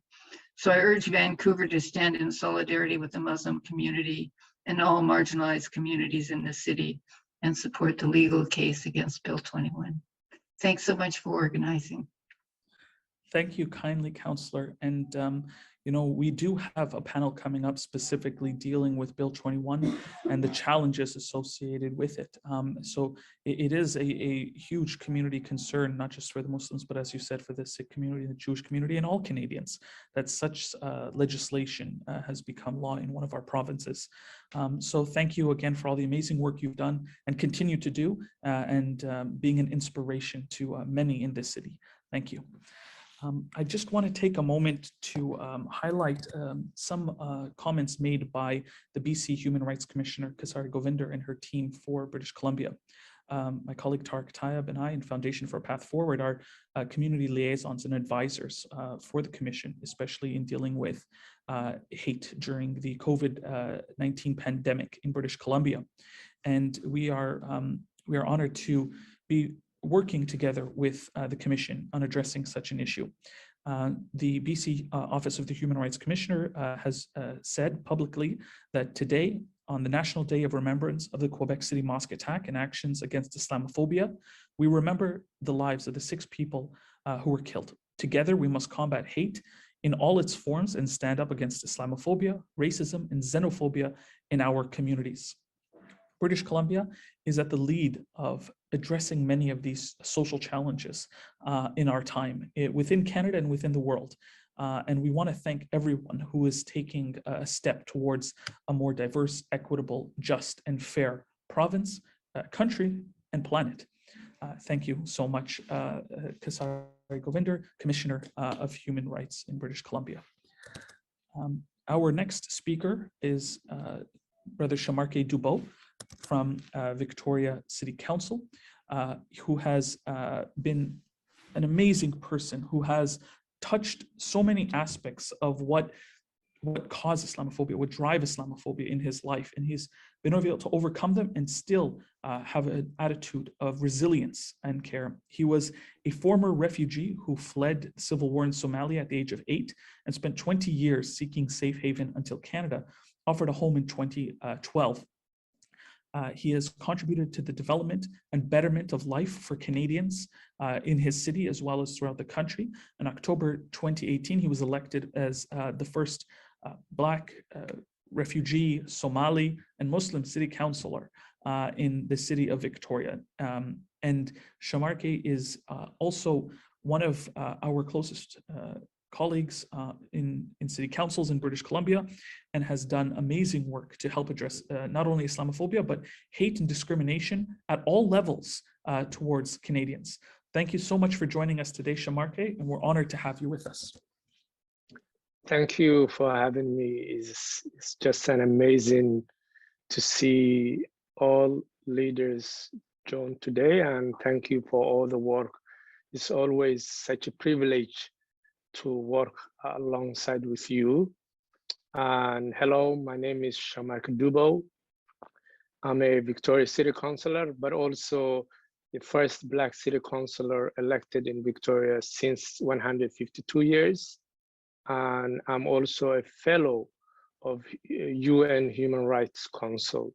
So I'm joining you today from the capital city of British Columbia. And I would like to acknowledge and show my respect and gratitude to the Lekwungen people and whose traditional territory that I'm joining you virtually.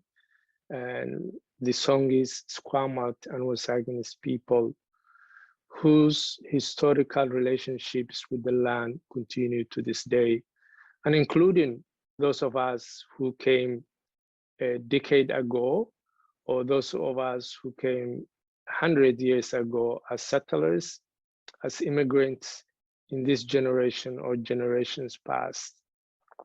And those of us who came here involuntarily from fleeing from persecution or human rights violation or from genocide.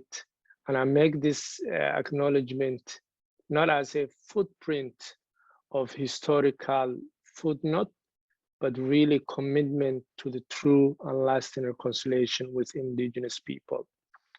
As I said earlier, it's really great to see all levels of government and community leaders. And I'm so happy to say I'm grateful to know many of you. And although I would love to mention names, but it will take most of my time because a lot of amazing leaders are here. And it's really nice to see that the statement made, and especially explicit statement naming Islamophobia, because we shouldn't leave to the Muslim community and Muslim leaders and Muslim members to speak alone. We must take a stand and stand in solidarity and speak when we see hate and racism. I'm speaking today as a city leader, and particularly I want to speak a little bit about cities, because cities are often on the front line of emergency response, as exemplified during the COVID-19 pandemic, the racial justice, call for racial justice we saw on our streets, and they reinforced by the recent weather disasters events, all of which has exacerbated the existing inequalities and disproportionately impacted community members who are already vulnerable. And why do I mention that? Because for local leaders to really advocate for just and inclusive communities, and really to maintain the courage and the compassion in order to ensure the safety and the well-being of all their constituencies and their communities. And that's why we're here today, to really speak about how we can ensure the safety of all people. City leaders ought to focus not only on service delivery, but on efforts also that create sense of participation and belonging. And that's what the brother was talking about when he alluded and emphasizes what does it mean to have a sense of belonging, and for the benefit for all community members. But also cities are places where community members live and day-to-day activities, and that's where their lives happen. And that's where we see increase of Islamophobia has shown up, you know, even in my city and every other city. So we need to recognize the discrimination facing many of our community members and really standing up to hate. This is particularly important in the anticipation of the increased immigration and migration to cities, and being mindful of the disruptions this could lead because of the differences. So I envision that to have a built environment and where cities really emphasize more on community connection and a contact, because if we increase the contact, that is when the relationship builds and say, oh, you think like me and your family is like me, my children goes to school. So it brings that relational aspect of it, and cities has to really play a role how to increase that contact. So it's great to see such conversation happening today, and we should call Islamophobia when we see it. As City of Victoria, we joined other cities showing solidarity and support, even financially, speaking out to laws that will have had ripple effects on the Canadian citizens' safety and ability to exist in public spaces as Bill 21. I'm so grateful the leadership of our mayor, Mayor Helps, who always shows up for our community. On this National Day of Remembrance and Action on Islamophobia, although she had her own family challenge, still she was able to make statement and a video. I just want to quote one of her statements. As the mayor said, on the 5th anniversary of this terror attack, the city of Victoria is joining other cities across Canada to light up City Hall in a green as sign of our commitment to Muslims in Victoria, that we have not forgotten this horrible act, and to signify that we recognize the ongoing discrimination that our Muslim community members experience. And that is the words of Mayor Lisa Helps. And also Mayor Lisa Helps, with myself last October, we worked with Muslim women from the community to explore themes of Islamophobia, belonging, racism, and safety. By them organizing themselves and sharing with all local leaders in the regional district of Greater Victoria their everyday experience in the capital region. And they were inspired by their calls to action from the National Summit of Islamophobia that took place in July 2021. And the panel was amazing. Business leaders, service providers, and all local leaders and government in the region have joined, and that organized by the Canadian Urban Institute. And at City, we're not only making a statement, we're also doing the work. We have co-developed a welcoming city strategy, which would serve the city of Victoria roadmap to guide Victoria toward a becoming strong and more inclusive community where everyone, including newcomers, immigrants, and refugees, is accepted, respected, and feels they belong. So I'm privileged to co-chair this initiative with the mayor and with community leaders such as the police, the public library, service providers, Indigenous leaders, and ethno-cultural groups.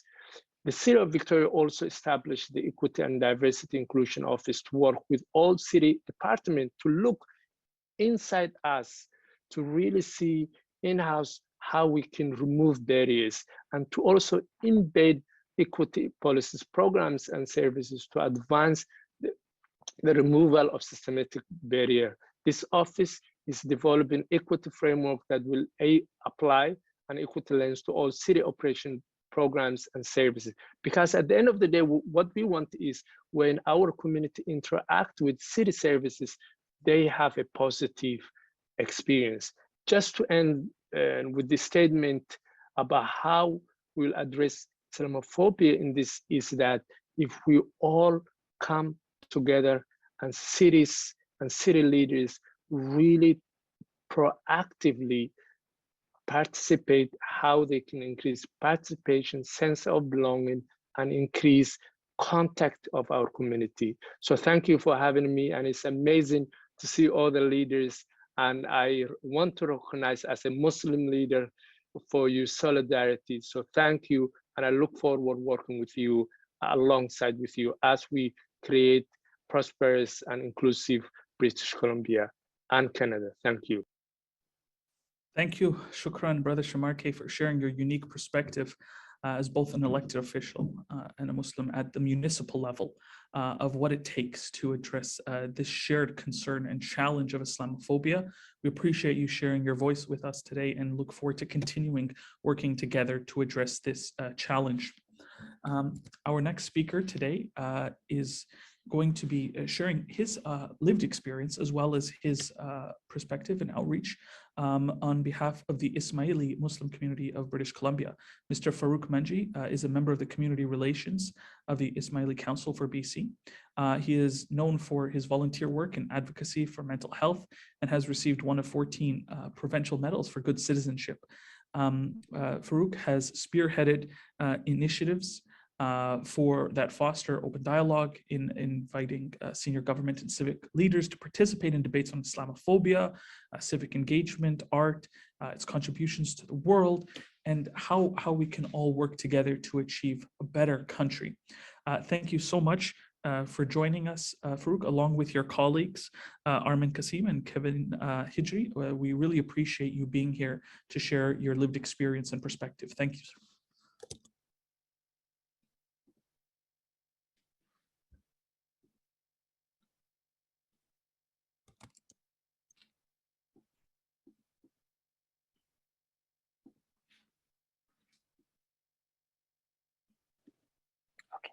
Bismillahirrahmanirrahim. Thank you, Brother Yusuf. I would like to begin by acknowledging that I'm speaking to you from the traditional territory of the Coast Salish peoples, specifically the shared traditional territories of the Squamish, Musqueam, and Tsleil-Waututh First Nations. Government leaders, distinguished guests, sisters and brothers in Islam. On behalf of the Ismaili community in British Columbia, it is an honor to have been invited to share this platform with you today in recognition of the Day of Action and Remembrance on Islamophobia. We would also like to express our heartfelt gratitude to the Foundation for a Path Forward for organizing this important panel and for the efforts and commitment in responding to the challenge of Islamophobia and racism here in British Columbia and across this country. The suffix phobia is a strange one.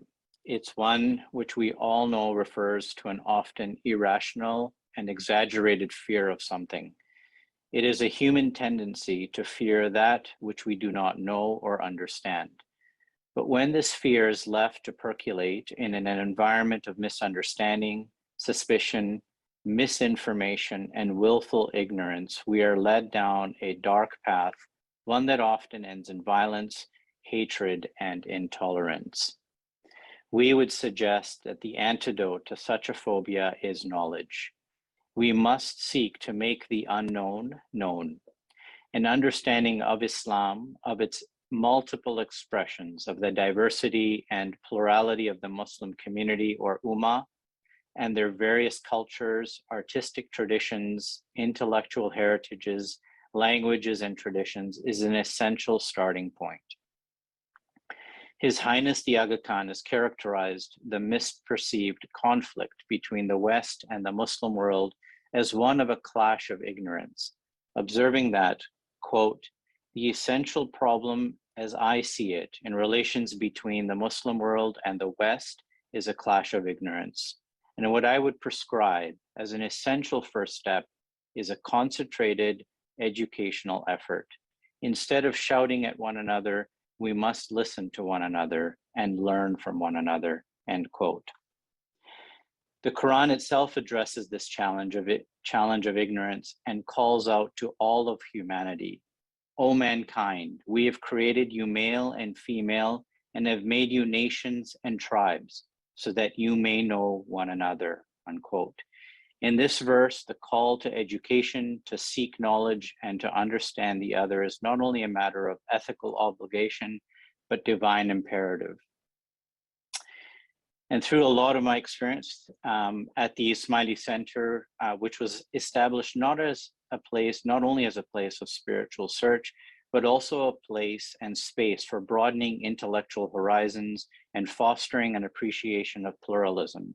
Through various programs, the center encourages mutual exchanges and understanding between diverse peoples, communities, and faiths. Here in Canada, we are fortunate in that we have the foundations of a rich tapestry of belonging, the threads of pluralism, of respect, of tolerance, and of an appreciation of the diversity are ones which lie at the heart of Canada's societal fabric. We know too that the fabric of Canadian society is not immune to fraying, but it is our hope that events like today, organizations that have come together, and all of us provide the opportunity for us to both continue these conversations, but also to embark on the new ones, so that together we can contribute to the weaving of societal fabric that free it of the strands of hate, fear, and ignorance. Thank you once again for the opportunity for being a part of this. Jazakallah, Brother Farouk. We appreciate you sharing those words. And I was touched by something you said in His Excellency, the Aga Khan, speaking about the importance of education and getting to know one another as being at the core of helping to end this virus of hatred and Islamophobia is something that we are totally in alignment and passionate about. Our anti-racism roadshow and happy hour, it's built on that idea that in essence, and this is confirmed by research out of the United States from the Institute for Policy Understanding, which is that the very act of sitting down and meeting someone from a group you previously held either disparaging or biased views about reduces those views by 50% just by meeting someone from that group. So it's one of the most powerful ways to effectively deal with the individual bias and discrimination that we see. So thank you again for sharing the perspective and the views and the experiences. We appreciate it. Thank you kindly. As we continue into the next segment of our event, I want to thank all our speakers for sharing their voices and their experiences. It is an honor. It is an honor to be here today to hear from you and to join in this noble cause. I do want to highlight and send thanks to a few of our colleagues, some of whom aren't on the call, but who have all had an amazing impact in helping to address Islamophobia and racism in British Columbia. Those from the Resilience BC Anti-Racism Network, which is one of the most amazing examples of how to tackle challenges of racism and discrimination in Canada that we pioneered here in British Columbia, including Jane Hurtag, Abigail Orlet, Alison Dudley, Chitta Manoranjan, Jameson Schultz-Franco, and Heike Chima. I want to thank you all for the continued support and work that you've done in addressing the issue of Islamophobia and your allyship. Thank you very much, guys.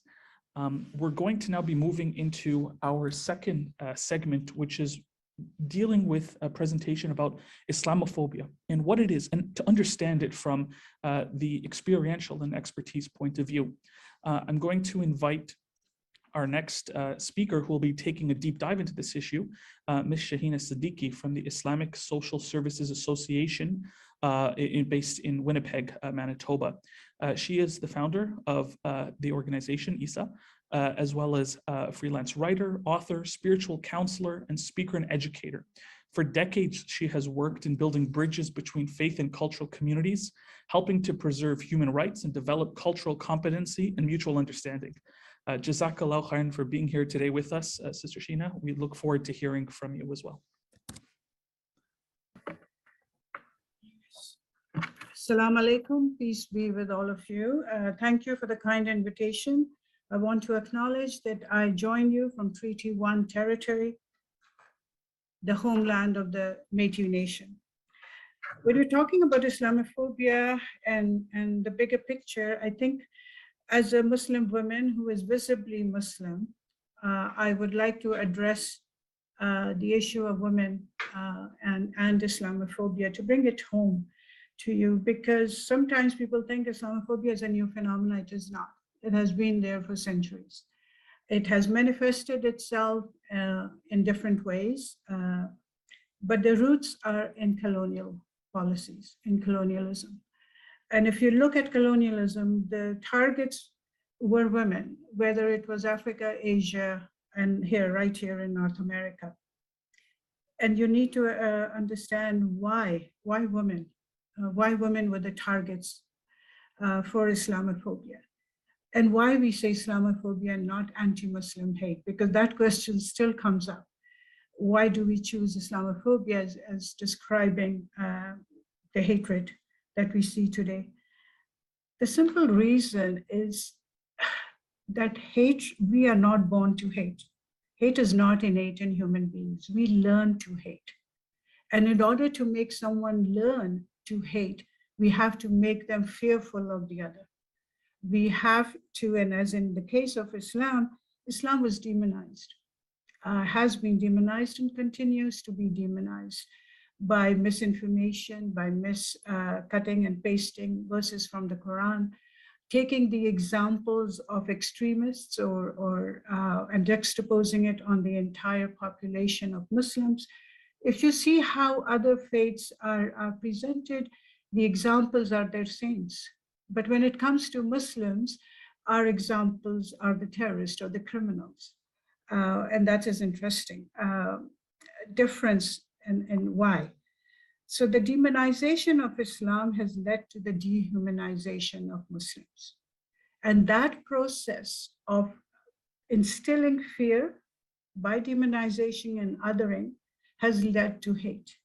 Hate does not just come out of nowhere. So if you can learn to hate, you can unlearn to hate. And as one of the speakers, I think Mr. Manji said, knowledge is the answer. Education is the answer. Compassion is the answer. Compassion not only for the victims, but also the perpetrator, because their humanity has been compromised by instilling this fear and hate in them. The constant messaging, and hateful messaging about Islam and demonization. So they are as much a victim as the victims of Islamophobia. So if we approach that, the community as that, if we Canadians look at each other and say, whether you hold Islamophobic attitudes or we who are the victims of it have to come together to understand that we have both been victimized. So when it comes to Muslim women, why colonials went after women's first? Look at the indigenous women and women in every indigenous community are the leaders, are the backbone and the heart of a community. So when you want to break the community from within to weaken it, you have to go after its women. You have to go after its heart, because the heart is the one that circulates the blood, that circulates the life into a person.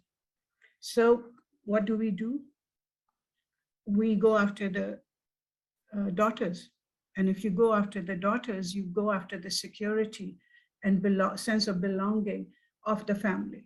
And that is very strategic, because what we have been talking about is, what is Islamophobia? You know, okay, we are seeing hate crimes, we are seeing hate speech, we are seeing a continuation of media and social media hate messaging.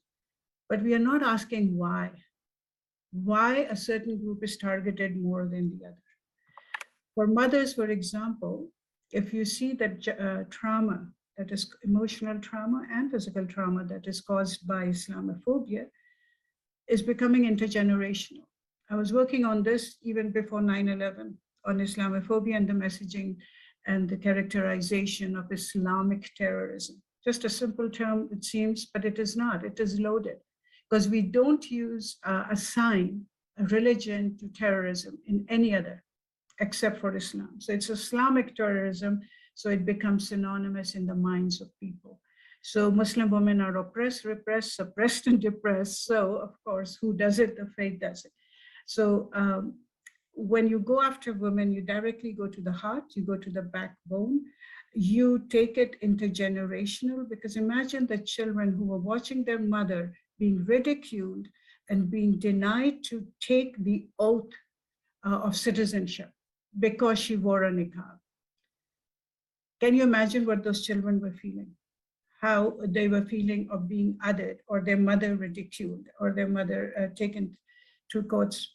But I think what positive came out is it also saw the strength of Muslim women. And so looking at our weaknesses is one thing, but to look at the strengths and to present that strength, I think is the answer, one of the answers anyway. Now, when it comes to violence that we are seeing against Muslim women, we are seeing harassment, there is a psychological impact of it. And that is what needs to be addressed. We at our organization is looking for establishing a Muslim Wellness Institute to have research hub for how this has impacted, because my concern now as a grandmother is seeing how it is impacting my grandchildren. How are they viewing me as a Muslim woman? As to why I am the target of hate and harassment. The intersectionality of race, of Islamophobia is another area that needs a lot of research to be done, because 9% of Canadian Muslim population is Black. So if you are also racialized, you also have a gender intersectionality, because there is sexism also in it. and then religious. And the other distinction I would like to make when we are talking about Islamophobia is to name it. It does not come under the banner of anti-racism. There are elements of it due to intersectionality, but Islamophobia should be named as anti-Semitism should be named, as anti-Indigenous hate, because unless we name an issue, we cannot address it and we cannot understand it. So let's name Islamophobia for what it is. It's the demonization of Islam and the dehumanization of Muslims. And the discrimination and othering that follows from that, right? So when you have all these factors working to it, you need a very comprehensive strategy to address it. I don't have the time to unpack all of this and to unpack the language that goes with it, which is problematic. But what has been most hurtful for me over the years of addressing this issue is that even women's group, the so-called women coalitions, have not come up and stood by the right of Muslim women to choose what they want to wear or not wear, right? This has become the battle cry about my subjugation, is that I have to cover my hair, but no one is asking me, no one is talking to me. I am being talked about, I am being legislated about, I am being talked to. But where is the conversation with Muslim women? And you will find it is as diverse as any other group of Muslims, right? So remember that women are being targeted because they are the backbone. They are the mothers, they are the sisters, they are the daughters. So if you can go after them, you put us in a defensive position, you put us in a weak position, and you go after our faith from our shoulders. The gun towards Islam is on my shoulders. And that's an awesome responsibility to take on, or to be the burden to be put under. So I hope that we continue these conversations after today, that we do not think that words are enough, because they are not. We need to see this in action at every level of government, inshallah. Thank you.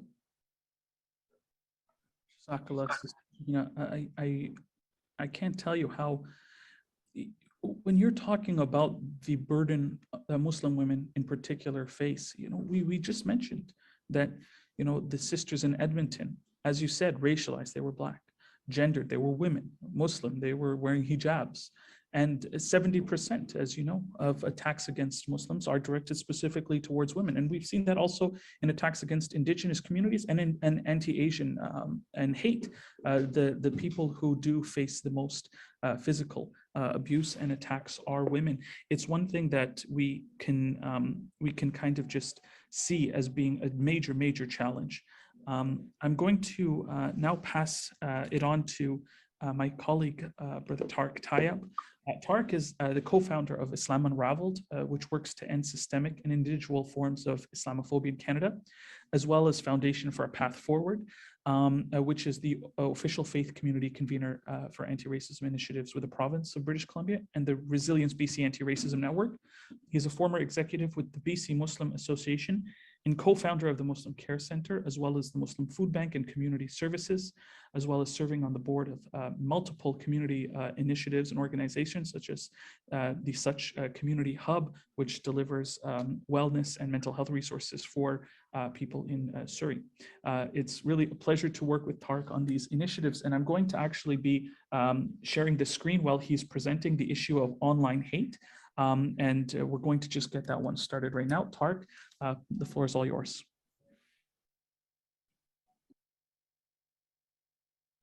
Sorry, you may be on mute, Tariq. My apologies. We may be, in terms of this topic, the existential threat of our time is online hate and online disinformation and the weaponization of social media.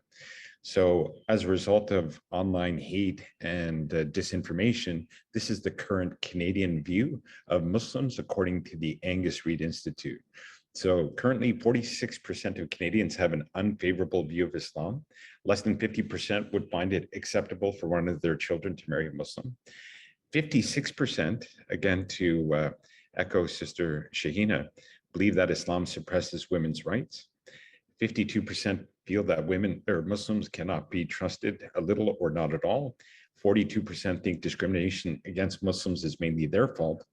47% of Canadians support banning headscarves in public compared with the United States, which is only at 30%. And again, and lastly, 51% support government surveillance of mosques as compared to 46% of Americans. So this is a cross-section of the understanding from these polls from the Canadian public. Now, some evidential statistics we've received through Google's program called Jigsaw, which is through a company called Moonshot, which collates anti-racism search terms that Canadians search for online, and their common type top 10 search terms for each racialized community, for the Jewish community, Black community, Muslim community, Asian community, etc. And so it's broken down by the province, by the city, by the postal code, right to what exactly are Canadians searching for. And so you can see right across Canada, there's quite a lot of hate search activities. And British Columbia per capita has more per capita hate search terms than any other province in Canada. So just to give a snapshot, where does this Islamophobia ideology is coming from? So the white supremacist groups that are prevalent in Canada, the United States, and Europe, so a lot of their search terms are related to Hitler was right, Hitler is right, Hitler's a hero. They have slogans, symbols, conspiracy theories, they have music, they have, you know, various kind of searches, how to harm racialized communities.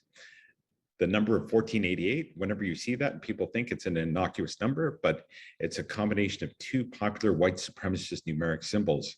The first symbol, 14, which is shorthand for the 14-word slogan, which is the white supremacist ideology. We must secure the existence of our people and the future for white children.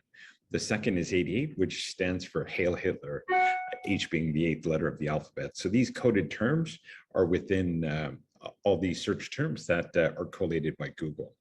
Now, one thing we learned, and even though we've been doing this anti-racism and Islamophobia work for many years, what we found was the most popular search term that white supremacists use when it comes to anti-Muslim bigotry and Islamophobia is remove kebab.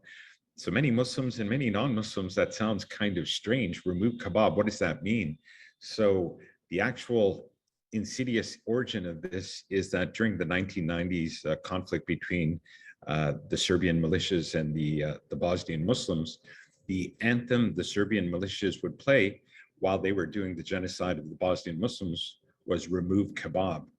And it gets worse because this subculture has fomented into 2019's Christchurch Cathedral, Christchurch, New Zealand attacks on 2 mosques in New Zealand. And the shooter was playing the anthem Remove Kebab on his drive to the first mosque. So it's part of their subculture, all of these things. So the top 3 Islamophobia search terms on Google are remove kebab, kebab removal, kill Muslims. So conspiracy theories, a lot of issues related to Hitler and his ideologies. And one of the key conspiracy theories that white supremacists hold is called the Great Replacement Theory, which is the theory that Jewish people and Muslims and people of color are conspiring to replace the white race. And so their solution, which is horrific, is to kill them all, which is what the Christchurch shooter espoused online, the Quebec City shooter, and the white supremacist that ran down the Afzal family. All of these people share this same ideology, which was driving their actions, and tragically the murder of these Muslims was originated by these white supremacist ideologies. And the key point at the end, Muslims are the most attacked group online at 17%. So some suggestions for government. This was collated by the National Council of Canadian Muslims, community funding for local anti-Islamophobia initiatives, build in anti-Islamophobia mayoral advisory circles and councils, public education campaigns to confront Islamophobia, which we're doing with the Anti-Racism Network. We have Islamic Heritage Month in October, so doing programs there, and then investing in alternative measures to policing, and also increasing opportunities for young Canadian Muslims in city consultation and decision-making. So again, we want to relay other solutions, a national anti-racism network, which now it seems like there's, with the new envoy for the federal government, that could be a great starting point. Anti-hate legislation, which the province of British Columbia is currently working on, the real-world engagement, where interfaith exchanges, where faith communities that don't normally meet one another to meet one another, public forums for racialized groups that don't normally connect with each other, and then technological solutions to connect faith and racialized communities together for localized support. And so one of the projects we're working on is a technology called Hate Shield, which is to flag, capture, and report online and offline hate to prevent real-world violence.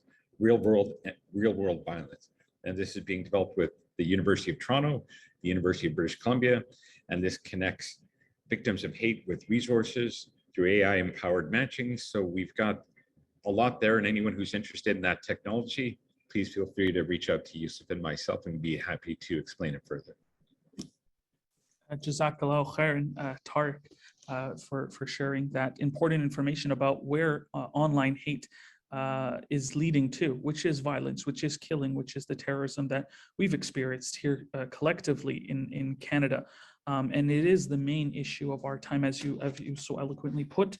We need to solve it, and everyone on this call has touched on aspects of what that solution could be. Thank you so much, Tariq. Our next speaker, we are now going to be getting into our panel discussions, which are thematic panels talking about specific issues. Now, the very first issue was something that was alluded to by many of our esteemed speakers today, which is the challenges facing Canadians revolving around Bill 21. So our first speaker to address this issue is actually part of the organizations fighting against that bill in court. Mr. Kashif Ahmed is the chair of NCCM, which is the National Council of Canadian Muslims.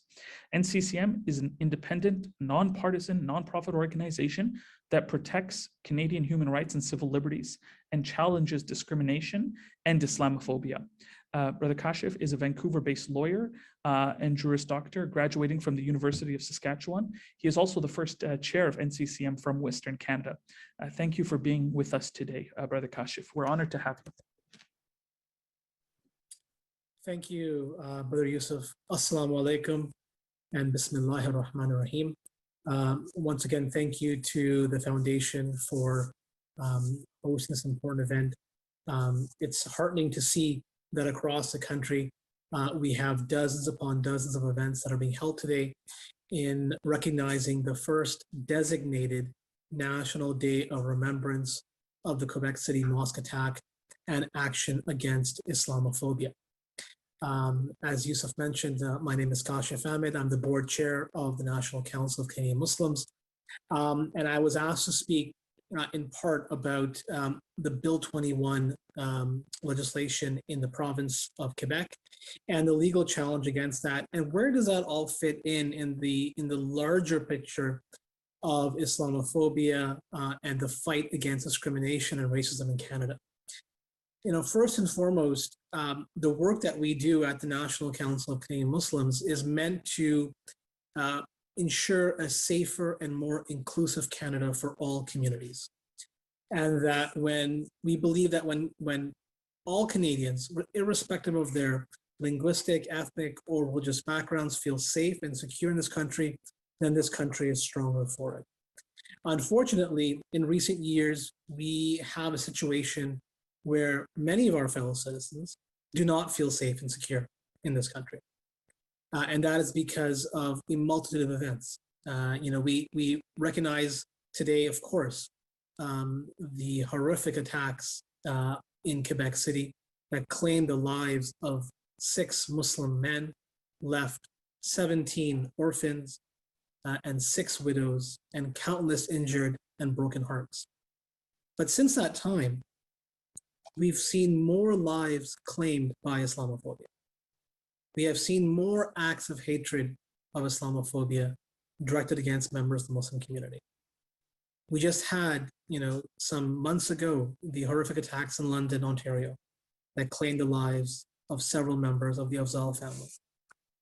These challenges that we are facing are not, operating in a vacuum, and they're not, in particularly ending. They're an ongoing challenge that we must all confront as Canadians. For several years, the Muslim community in British Columbia and across the country, through our organizations, through the NCCM, collectively have raised our voices, asking for the government to go beyond condemnation, that the time for condemnations is over and the time for action is now.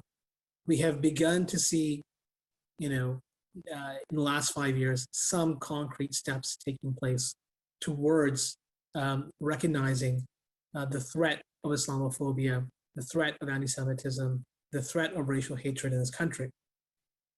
First and foremost, we saw the federal government create a new national strategy on racism in Canada. Our organization has been working very closely with the government to ensure that strategy is effective.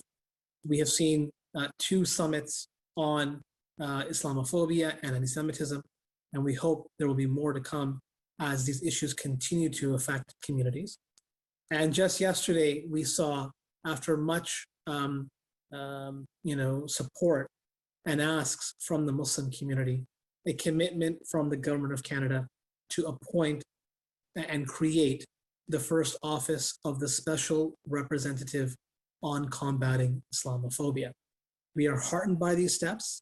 We hope these steps will continue, and we look forward to working closely with all elected officials at all levels of government to ensure that our communities are safe and secure and that Islamophobia is challenged. That brings me to the Bill 21 conversation and how Bill 21 fits in the larger piece of combating discrimination in Canada. We know that there's a challenge out there in connecting the discriminatory nature of Bill 21 to Islamophobia. And there's a lot of viewpoints about why Bill 21 came into play in Quebec, why it was brought in the form that it was. And those arguments are not for today. But the discussion today is about the actual practical effects of Bill 21. What has happened on the ground because of Bill 21 in Quebec? Well, I think my esteemed colleague who is going to be speaking very shortly is an example of exactly why and what happened on the ground because of Bill 21. People losing their jobs, people being not able to work in their chosen field, people having to choose between their religion, their religious practice, and their job and their career. Questions that nobody should be facing in the 21st century. And we just saw, basically 2 months ago, if not less, a sudden uproar amongst our public officials at all levels when a school teacher in Chelsea, Quebec, was reassigned from her job due to Bill 21. And, I say to that, welcome to the party. This is exactly what the Muslim community in the country has been saying, what the Jewish community has been saying, what the Sikh community has been saying for the past 5 years, the past 3 years rather, since Bill 21 was put into play. And that is that this bill and its impacts and the challenge of dealing with this bill is resting on the backs of racialized communities in this country, be they Muslim, Jewish, or Sikh. And the fact that these communities have had to essentially fend for themselves in fighting against Bill 21 has been a deep, deep challenge. In fact, a deep, deep disappointment. What the NCCM and our partners, the Canadian Civil Liberties Association and others, WSO, the World Sikh organization of Canada, our allies in our legal fight against Bill 21, who I recognize today as outstanding organizations who have stood time and time again in the fight for justice. What we have all been saying together is that the federal government must get involved in the legal challenge to Bill 21. Not yesterday, it can be done tomorrow. And that kind of political leadership needs to be shown in the coming days. We cannot wait to see more folks impacted by Bill 21 the way we have seen already. Of course, there's conversations about political challenges and provincial jurisdiction and all those sorts of issues. We recognize those concerns. We recognize those are difficult conversations. But at the end of the day, we are basically seeing in Canada second-class citizenship afforded to particular groups of people, to minorities in this country, in a particular place that is just not acceptable. And that is where Bill 21 fits in our view, in the overall picture of what the state of discrimination, Islamophobia, and racism looks like. Because even if the intention was not to create Islamophobia or to create discrimination or to create hatred, the actual practical effects of this law is that it does exactly that. And so we need to recognize that as citizens, and I think we are. I think the calls made by NCCM this past December and November for municipalities to step up in the fight against Bill 21 was heard loud and clear. And I congratulate many of the municipal leaders on the call today and across the country who have stood up with NCCM and CCLA and the WSO to oppose Bill 21 and essentially put their money where their mouth is, so to speak, in opposing this law and standing up against second-class citizenship. We need to see that same kind of leadership from all of our political leaders, and that is what we're going to be continuing to do. I'm not someone who, of course, wears an obvious religious symbol, and I'm going to leave that particular lived experience to my colleague who is going to speak shortly. But I will leave you with this. Nothing worth having in our society ever happens without hope and grit. We have to roll up our sleeves and we have to continue to work as communities, as Canadians, to fight Bill 21, to ensure that this bill eventually is defeated, if not in the courts, through whatever other political means are necessary, the legal means that are necessary to ensure that any child who wakes up tomorrow can dream to be anything that they want, to pursue whatever field of work or career that they want, and to never feel as if they're something less than their fellow citizens or their colleagues or their classmates. But sad to say, that is exactly the feeling that is occurring today in the families, in the schools, in the universities. I can't tell you how many university students have shared their dismay of having to walk away from their careers because of Bill 21. It is having a devastating impact on families and communities, and we need to see that action. And I would like to thank the Foundation again for allowing us to use this day to talk a bit about what the impacts are about Bill 21, and I look forward to hearing from my colleague. Thank you so much, Brother Qasit. We really appreciate you sharing your voice and the leadership that both you, the team at NCCM, have shown in the last few years in leading this initiative to help change the challenges that we're facing as Canadians. We really acknowledge and appreciate that work. So thank you so much, and stay strong. It's I know very difficult to work at times to be doing, but God bless you. And we're here in allyship as well. So thank you so much, Brother Kashif. We want to thank our Jewish allies as well for sending in a video, which will be playing at the end of today's event, talking about the Jewish perspective on Bill 21. Rabbi Philip Bregman, who is the Rabbi Emeritus for Temple Shalom, as well as the Interfaith Liaison for the Jewish Federation of Vancouver, and the Association will be sharing that. Today, we're going to now move on to our next speaker, which Brother Kashif Ahmed alluded to, who is Ms. Harjeet Sajjan, who is the teacher and vice president of the Quebec chapter of the World Sikh Organization of Canada.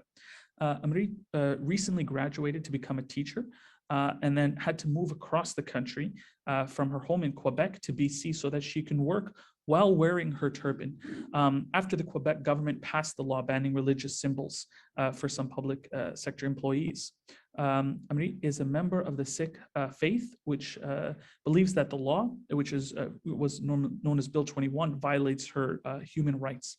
The World Sikh Organization is a nonprofit organization with a mandate to promote and protect the interests of Canadian Sikhs, as well as promote and advocate for the protection of human rights of all individuals, irrespective of race, religion, gender, ethnicity, social or economic status. So Sasriyakal, Harjeet, for joining us today, and we're honored to have you share your voice with us. Sasriyakal. My name is Amrit Kaur. Many of you know my story.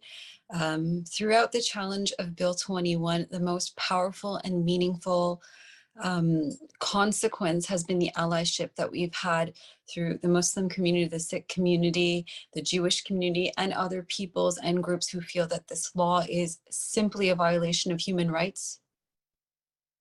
Am I audible? Everything's good. Okay. The allyship that we've had, and in that allyship, we are here today to be able to stand in solidarity for the Islamophobia that was happening across the country, and to acknowledge what happened in Quebec City at the mosque to those several Muslim brothers and sisters, and as well as the greater community in Canada who has faced the secondary or tertiary consequences of what had happened. In the spirit of Bill 21, there has been so much grassroots advocacy. That advocacy has only been able to be possible due to the communication, the shared and lived experiences of people of faith. And what's interesting in this conversation of Islamophobia is, as a Sikh, I don't know what it means to be questioned because of my hijab. I don't know what it means to be looked at in a deviant manner because I'm a Muslim. I don't. But through hearing those experiences, my own personal experience of being alienated because of my dastad, or being different because of my faith, we can mix it together. We can have a discussion of what it means to be a person of faith living in Canada in the 21st century, where ideally we would think that we live in a society where it's multicultural. We all respect and love each other, and there is this understanding that it doesn't matter what you wear, what you believe, you should be honored and excel in life due to your merits and your hard work. However, this is a discussion that is slowly just eroding. We have for so many years lived under this banner that Canada is a multicultural country, and albeit it is, but there is so much racism that is being unpacked through all these lived experiences and all these attacks that are happening to various communities. And I am so happy that the Muslim community has one day to publicly talk about what is happening. And it is such a blessing to be a member of the Sikh community and be invited to a conversation about Islamophobia, where we can heighten the conversation and make it more richer through everybody's lived experiences.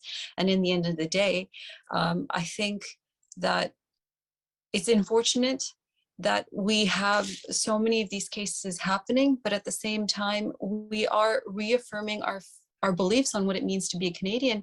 And the wonderful thing is, in this conversation right now, we have so many different types of people who are adding to that conversation, and we're redefining what it means to be a Canadian in the 21st century. And although there are so many cases that are starting to pop up, just 2 months ago, as Mr. Kashif has said, that there was a teacher in Chelsea who was taken from her post, and there was national uproar about this. It is very nice to know that people are on the same page. We are unanimously denouncing Bill 21. And I hope with more events like this, more meaningful conversation with people who are impacted, with allies or people who are sympathetic, that we can work together to come up with a solution or a way to address this. And it is a complete privilege to be here in this conversation today. And I know the Sikh community, as well as many other communities as well, stand in solidarity with the Muslim community. And any blow that you face is a blow that we face together, because in the end of the day, we are people of faith in Canada in the 21st century, and what will happen to you will happen to us. So in that spirit, it is not just a day for Muslims or Sikhs. I think it's a time to have deep reflection for people of faith in Canada. Agreed. It is true that we are in this together in many respects. Our lives are intertwined in wonderful ways that benefit everyone, I believe. And I also wish to acknowledge that many of the victims of Islamophobia have been Sikh men too, who racists and bigots in their ignorance misidentify as Muslims. And not that it justifies it one way or another, but that is a fact, that a lot of people who have been victimized because of Islamophobia have not even been Muslim. But we're all human beings, and we all share the same needs, the same desires, and the same hopes. So we appreciate you.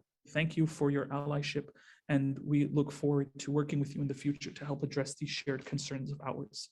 Thank you so much for sharing your voice with us. We appreciate it.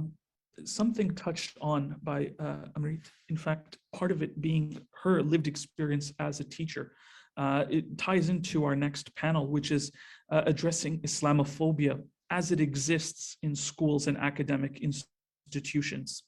One of the main outcomes of this event is to get to the root of what's causing, allowing, and facilitating Islamophobia towards youth and towards teachers in schools across the country, and particularly in British Columbia. I would like to re-invite Sister Shahina Siddiqui to speak to this issue from her experiences, and then we'll be learning from more panelists. Sister Shahina, please.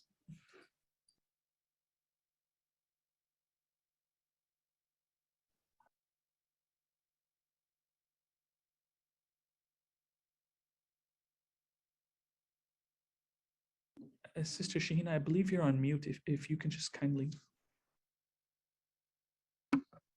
There you go. Does that work? Okay. Okay. Again, Bismillah and Assalamu alaikum wa rahmatullahi wa barakatuh, which means peace and blessings of Allah be upon all of you. Islamophobia in schools, and especially the impact that it is having on our youth and youth in general, is a topic that is very close to my heart, as I said, as a grandmother. Before I begin, I do want to say that we do have a booklet at Islamic Social Services. Please go to our website. There is a booklet of training for every sector. This particular one talks about the impact that Islamophobia and geopolitical trauma has on Muslim youth. And I will do some very practical examples to bring this home for you, and then talk about what teachers can do. We had a student in a school who we were called upon to say that they were acting out, they were very disruptive, and what can we do about them? They were ready to put him in a special sector for education. Then I spoke to the child and I assessed there was something that he wasn't talking about. So I invited him to a Muslim camp, summer camp. And I said, come, there are so many Muslim students. He was a new refugee from Bosnia. This is going back a while. And I told him, why don't you tell the students about Bosnia? Many of these 250 Muslim youths don't really know where Bosnia is and so forth. When he told the story of what happened, and he said, you know, my father came running. We were living in a village, and he said to us, run, run, the enemy is coming. And everybody ran, but my grandfather was very old to run, and he told everybody, don't worry about me, you go and hide. But he, this young man, I'll call him John, hid himself in a cupboard. And through that peephole, he could see, and the enemies came. He saw his grandfather decapitated and then put in the wooden stove. And he just talked about it as if there was not a single child whose eyes were not full. This was, of course, part of the ethnic cleansing in that area and war. And so I started working with him, and I realized that every time the lunchtime came and there was smell of food burning and cooking, that would aggravate him, the trigger for his aggravation.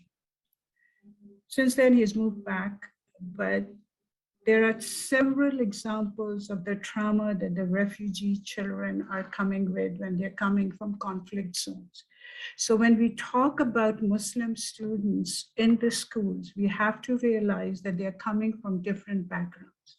If they're coming from parents who are immigrants or grandparents who are immigrants, like in my case, their response to Islamophobia will be different from the response of refugee children who are already coming with trauma of war and ethnic cleansing and running and being in camps. So first and foremost, the schools have to understand the demographics of their Muslim students and not put them in one group as if the response would be the same. The second thing is, again, going back to women and girls, I have had so many examples that I have had to intervene, not only in Manitoba, but across Canada, where teachers have literally pulled the scarf of the girl's head saying, you're in Canada, you don't have to do that, right? There was one incident in when a scarf was pulled from a child, she lost her balance on the stairs by a teacher and fell down the stairs. The parents had to keep that kid so traumatized 1 year for homeschooling. Those are the kind of examples that are real, and teachers have to realize that they are in a power imbalance relationship. They have the power over. In universities, when teachers have said stuff that is Islamophobic, and the students have come and told me, I said, why didn't you challenge it? They said, well, it would affect our grades. So do you see the power imbalance in the relationship with? There is also a pushback from teachers, and because I speak to so many, and not all of them, some are very forthcoming to learn, is also about, we don't talk about religion. So Islamophobia is like talking about religion. We are secular, we have a secular curriculum. And my response to them is, my grandchildren are coming from a religious background. They follow a religion. With your attitude, how can I feel that they are safe in your class? Right? That there won't be a discrimination there. So this is very important, that we don't just talk about schools for what's happening to the students, but how the teachers, the administrators have internalized the Islamophobic messages and how it comes out in how the students are treated. So part of the professional development of teachers has to be about Islamophobia, anti-Semitism, racism, you name it. We also need to have the teachers understand the peer pressure. When Muslim students on breaks and in the compound are called terrorists, and I hear this quite often, terrorists from their peers, there is no intervention. There has to be an intervention. Not to scream at the child who has said that, but to understand, as I've said before, that the child has also internalized this message that Muslims are terrorists. I had a high school, junior high school come to the mosque, and I was presenting about it. People were very quiet, the kids. So I urged them to talk about if they have any question. And one of the kid very slowly put his hand up, and I said, yes. And he says, why are all Muslims terrorists? And I said, where did you hear that from? And he says, that's all they say on TV and radio. They don't use the term Muslim, just Muslim, Muslim terrorist. When his peers will hear that and this message, how will that impact? So I will very quickly tell the schools that if they want to address Islamophobia, is first acknowledge that Muslim refugee students and Canadian Muslim students are experiencing trauma. And the trauma is real. It's emotional, it's intellectual, it is feeling of marginalization, isolation, and fear for their future. Recognize that your judgments and your biases may be contributing to how you understand geopolitical issues. Respond in a timely manner. Please don't wait. When you see, you know, it's interesting that in our schools, if there is a natural disaster, if there's a fire, if there is a killing, we bring in grief counselors.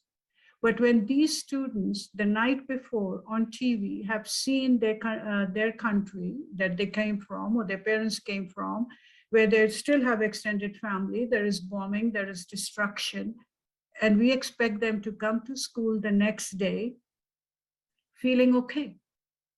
How many counselors in schools are trained in that trauma, how to deal with that trauma? How can the kids really go to them and express? No, they cannot. So many times the students are coming to me and I'm saying, you have a counselor in school. They don't understand us, right? I can't tell them anything. So please reach out in a proactive way. One very little thing that you can do in your schools is connect students from different cultures and races and tell them to adopt each other and you know, invite them to their families. The children are innocent. They are only absorbing what we are putting in them. Whether we are putting hate in them, whether we are putting, you know, and I hate the word tolerance, by the way, you tolerate a headache, you don't tolerate hate or discrimination and so forth. So I think we need to understand, and I would really ask schools to, or, you know, we do trainings for schools as well, and to order all our book lists, what teachers need to know, how when you are celebrating Ramadan, and if you don't, then please do, it's the month of fasting, or you are celebrating Islamic History Month Canada, which is one of the most, which is in October, which you can cater to the student body. How many teachers know about the disciplines that Muslims have brought forward, you know, whether it is algebra and whatnot. Are we having that conversation? Are we building the self-esteem of Muslim students to know that no, terrorism is not your identity. Terrorists are not who you are, that we know you come from a rich heritage. We know, you know, what Muslims have contributed and use their Muslim names and Arab names and whatever, rather than their Latin names, which they do not understand. So I think we need, schools need to do two things. First, the teachers themselves have to educate and be aware of their biases. Secondly, they need to be the bridge between the diversity of Muslim youth to each other and understand, deeply understand what impact Islamophobia is having not only on the Muslim students, but the general student body altogether, and make it part of and not one-off training of anti-racism and that's it. You have to bring in every aspect of xenophobia into the conversation, because as I said, unless you name it, you can't face it. So I will again, as I said, there's not to say I do full day workshops on these topics, but I just wanted to give you a little summary that we can. And of course, there is also a book that we have just put out, Building Resistance to Islamophobia, which is an answer of 20 years of questions that have been posed to me across Canada and beyond about Islamophobia. So Tariq has all that information, and so do you, Yusuf. Share with the group, and they can order them. So thank you. Jazakallah khairan, Sister Sheena, and I posted a link to the publications that you mentioned into the group chat. So if folks go there, they'll see it, as well as we'll share it when we re-upload the individualized sections from the event on social media. amazing stories, amazing experiences to share and understand, as well as to be highlighting a lot of what the solutions are from lived experience and from the perspective of advocates for changing this. So thank you so much for taking the time to share with the community as well as our allies today. Jazakallah khair. I'm going to now ask and invite a dear friend of Tariq and I's, Brother Harman Singh Pandar, who's a BC Multiculturalism Award recipient, as well as an elementary school teacher and author of the award-winning book, children's book, Guprit Goes to Gurdwara, Understanding the Sikh Place of Worship for Children. So from 2011 to 2018, he was elected to 2 consecutive terms as a school board trustee on the Burnaby Board of Education. He is the winner of the 2001 BC Multiculturalism and Anti-Racism Awards, specifically in Intercultural Trust. He was recognized for his work in bringing together youth in anti-racism action and engaging in community and intercultural conversation. He is also a co-founder of the Such Community Hub, the South Asian Community Hub. And we're very honored to have you here to share your perspective, understanding, and experience. And Sasriyakal Harman. Sasriyakal Yusuf, thank you for having me. It's an honor to be a part of this National Day to rise up against Islamophobia. And I come to you today from my home in Burnaby on the unceded traditional territories of the Coast Salish peoples. And thank you for that introduction. I'd like to thank the previous speaker, Shahina, for really outlining so well the issues that Muslim students face in our schools today, and how there's a lot of complexity there. We can't generalize when we talk about the challenges and the trauma that these kids face, that they're bringing with them to school. There's a diversity there that may not be visible on the surface to the greater population, but we know it exists. We know that exists in all communities, the diversity in the Sikh community, diversity within the Muslim community. We say, there's a saying in the Sikh community that no 2 Sikhs are alike. And I think that holds true for all faith groups, and no 2 Muslims are alike. We're all unique individuals. We're on unique journeys, unique paths, and we bring unique experiences to the table. And students, that's goes for students as well. I'm an elementary school teacher. I teach grade 5 in the Surrey School District, 10-year-olds, and it's a very impressionable age, and it's the age that we need to reach them, and even younger. I mean, it starts in the home, of course, but from kindergarten onwards, right? We're shaping their attitudes, and we're making citizens, right? We're making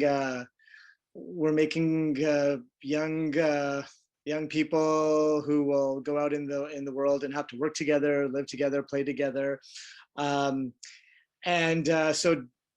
diversity and inclusion. I mean, these themes are central to everything I do as an educator, but they're also central to everything I do in life, I'd have to say. And Yusuf mentioned, I wear many hats, or I'll say I wear many turbans.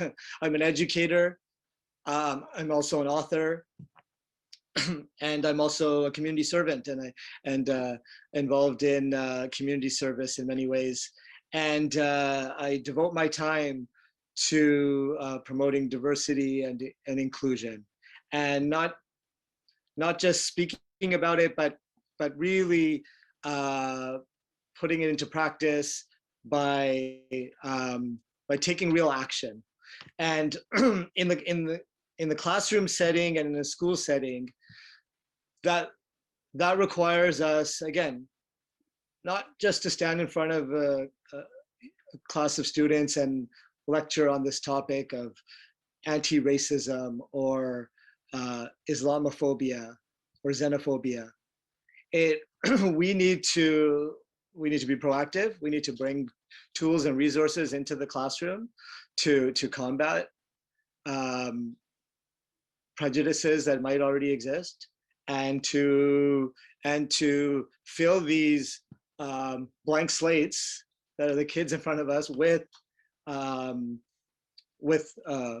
positive reinforcement and positive images of all community members, right? Of Muslim brothers and sisters, of Sikhs, of Hindus, Jewish friends. And so we need to do that, right? It's on us. The onus is on educators, it's on parents. And we do that. I do that in my classroom by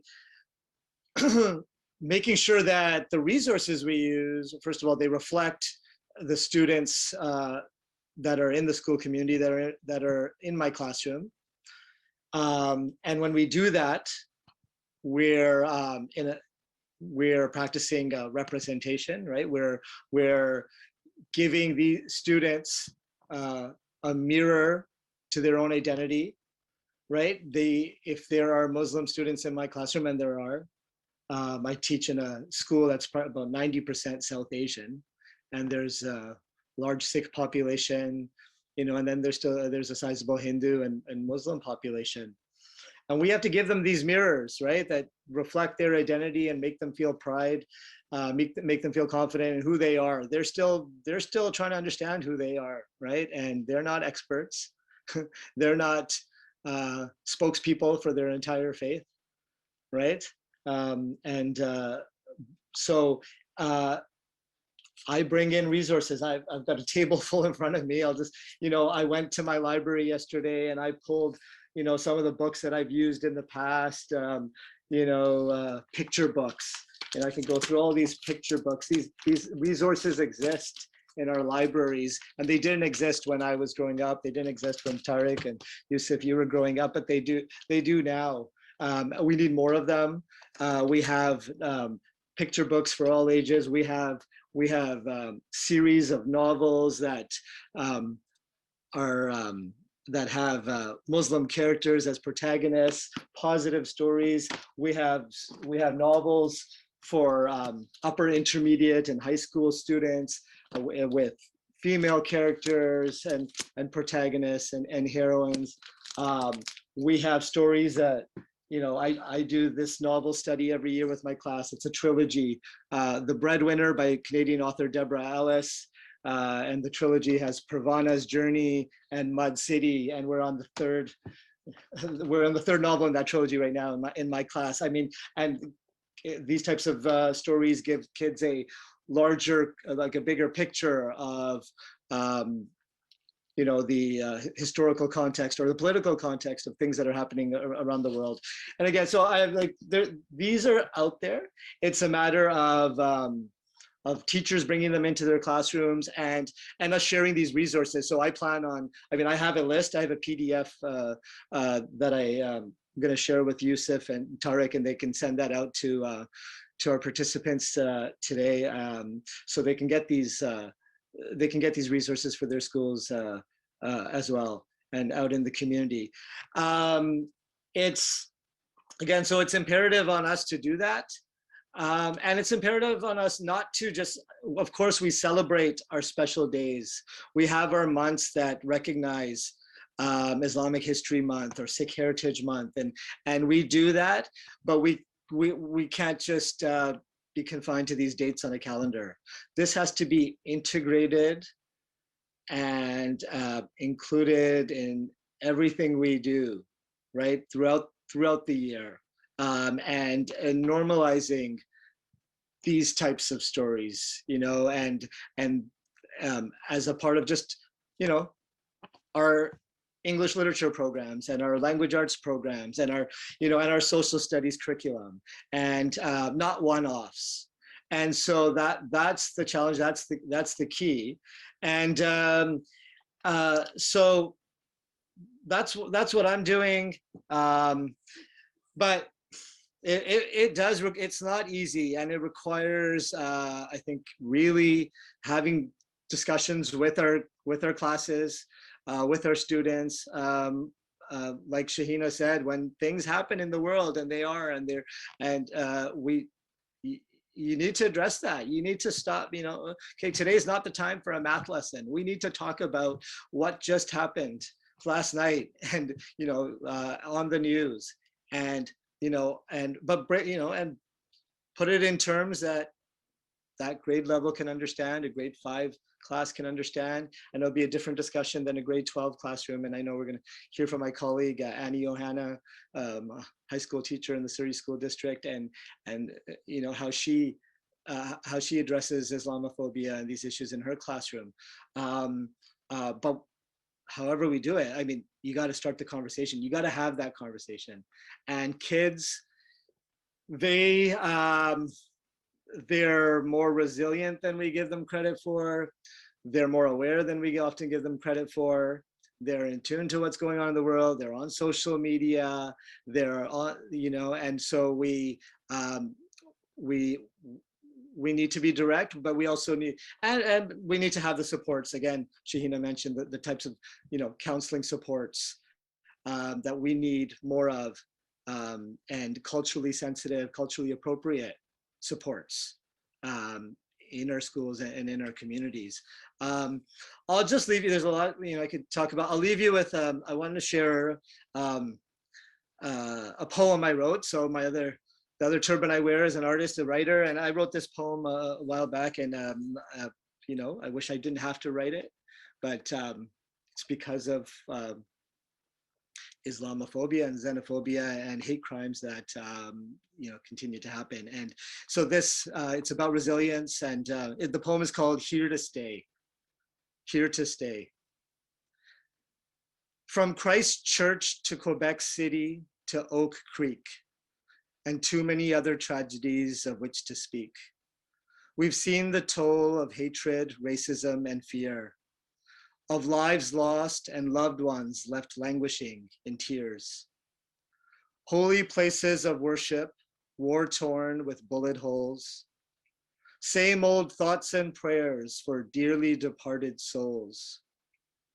Vigils at masjids, gurdwaras, churches, and synagogues, denouncing the virulent voices of demagogues, spewing dangerous vitriol seeking to divide, hoping acts of terror will make us run and hide and change our ways and who we are.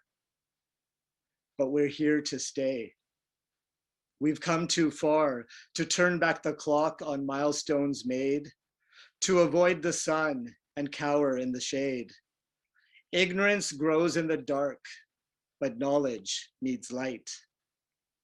Racists aren't made in a day, and hate won't end overnight.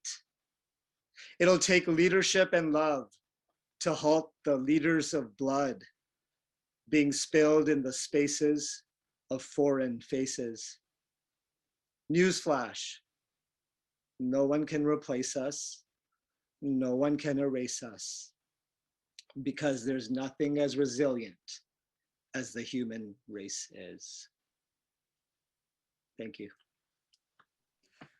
Thank you so much, Brother Harman. I want to send my sincerest appreciation for that. The art of poetry is actually the most ancient and revered form of expression in the Islamic tradition. And we are touched by you putting to pen those feelings from your heart. Again, thank you so much for sharing that, and the learnings, the books that I myself was incredibly surprised to see such books in your libraries, and for kids nowadays, it is heartwarming to see that as a resource. Thank you, Harman. As Brother Harman was saying, our next speaker is Miss Annie Ohana, who is an elementary school teacher from LA, who's a school teacher from LA Madison Secondary School. She is the recipient of the BC Multicultural Award in 2019, as well as the Prime Minister's Award for Teaching Excellence in 2017. She's very passionate and as an advocate for education for diversity and inclusion, in particular Aboriginal teachings and social justice. Thank you so much for being here with us, Annie. We're honored to have you share your perspective with us here today. Thank you very much. And I'm honored to be amongst such incredible guests as well. Some of you I know, some of you I don't. First and foremost, that I am a white passing first generation Canadian born, a person of immigrant parents of Sephardic Jews that come from Morocco, that I'm a settler on the unceded, ancestral, and stolen lands of the Kwantlen, Katzie, Semiahmoo, and Kakite peoples, and where I stand today, Coast Salish nations to a larger scale, and that it is very important that we start from there. I think I could, and thank you, Harman, and everybody for all your incredible thoughts and your practices, which is probably even more important. A Mexican proverb popped into my head, and I use it often in my class. So yeah, I teach at L.A. Matheson Secondary, and we are a majority BIPOC school. We have incredible Black, Indigenous, many forms of people of color, and in fact, many Muslims who don't always represent what your stereotypical Muslim might look like. But this Mexican proverb says, they tried to bury us, not realizing we were seeds.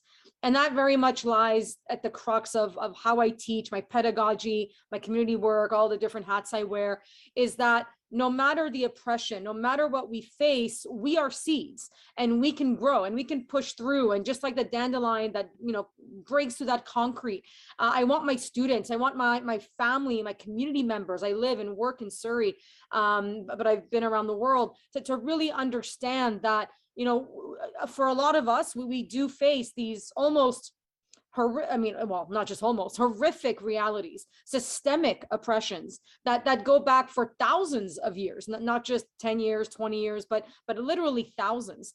And we have to understand that, and I'm going to put it quite bluntly, that we live in a white supremacist settler colonial state. Education is a settler colonial institution. It is meant to assimilate. It is meant to make our society act in certain ways. And I don't deny that our governments, are making good steps forward. I don't deny we have many incredible representatives, many who are BIPOC, that are doing the hard work, that are listening to citizens and taking those steps forward. However, when we listen to our Muslim students or Muslim families or Jewish families or Sikh families, the list goes on and on, that the rise in hate crimes, the statistics mentioned earlier today, that there is an undoubtable reality that we still have racism and prejudice at the crux of our world. So to me, some of the answers and some of the ways that I try to teach and I try to do in terms of curriculum work and larger scale initiatives is that we really need to undo these systems. So I'll give you a very concrete example. World War I, where Canada really became its own, is often told as a story of, white men fighting, of European nations going at each other. And in fact, what we know is that there were over 1.4 million South Asian soldiers who served. And for my family and for many Muslim families, many of my students who are refugees, but also Canadian born, and they kind of run the gamut, is that for us, the ramifications of World War I, of things like the Sykes-Picot Agreement, of many other realities, was that it tore apart the Middle East. It created these lines, white men drew these lines that separated tribes and cultures and peoples, and still lead to this, like, there's a very famous thing, I don't remember the author's name, but this factory of crisis that is put on us, that somehow, that it's always, Jews against Muslims, and it's always this idea of how the others are violent, the others are aggressive, the others are uncivilized compared to the Euro-Christian way. And we know that's not true. And in fact, in my own blood, I come from an Arabic Jewish reality. I know of the coexistence. I know in my heart, in my blood, in my heritage, the reality of where I come from and the beauty of the mixture of those cultures. So I bring in speakers to speak to that reality. And we celebrate Black soldiers, Indigenous soldiers, people of color, and we don't have to celebrate the war. We're not here to glorify war, but rather to explain how the Canadian state and other governments for that matter have erased or tried to erase these stories. And it's the grassroots, it's people like yourselves, Islam Unravelled, Indus Media, many others that I could name, that actually are doing the hard work on the ground, scrapping together funds, begging governments for grants. And sometimes it's just that emotional, physical labor of endless years to bring forward those voices. As educators, we need to open our doors. We need to realize all of us have lived experiences, but our multidimensional privileges or lack thereof means we're always going to have blind spots. So how do we, kind of educate ourselves to know more about the people that sit in front of us? How do we welcome the voices of our students, no matter how young they are? I happen to teach more senior grades, so around like 15 to 18 years old, but the 5-year-olds know quite a bit. I am sometimes quite pleased or shocked or perhaps even angry that I sometimes get better answers from my youth than I do from my adults or the leaders that are supposed to represent us. Secondly, that we cannot, and yes, absolutely, Shahina was so right to say we need to call it out: anti-Semitism, Islamophobia, xenophobia, like anti-Blackness, anti-indigeneity. All these things are incredibly important to name. We need to name the systems, patriarchy for that matter, cis heteronormativity. All these things need to be mentioned out loud. But just as importantly, that intersectional piece of how this nation came to be, and how I would argue that when I ask students where they are from, what their heritage is, the reality is, even if we went back to World War II, the 27th was the International Day of Remembrance for the Holocaust. And the reality that I always remind students that most of the millions that were murdered, in those concentration camps were in fact German citizens, Polish citizens. They had papers. They were not some, other, identity. In fact, we ostracized, genocide is a process, not an event. So when we see events like the Quebec Mosque Massacre, Christchurch, and, the list is endless, unfortunately, that these are not bad apples, or they're not just bad apples. They represent a society that truly that is still not coming together. Our Multiculturalism Act, as proud as we are of it, has done too much assimilation. And we need to get back to that idea of diversity, where people can speak to what their lived experiences are on the ground, that we have hijabbed women, that we have men that are visibly of faith, and many others that find these realities in their daily lives, in their school sites, their workplaces, and we shouldn't hide that. We shouldn't ask people to put their Canadianness before those lived experiences. It is in fact one of the most racist, one of the most prejudicial things we can do.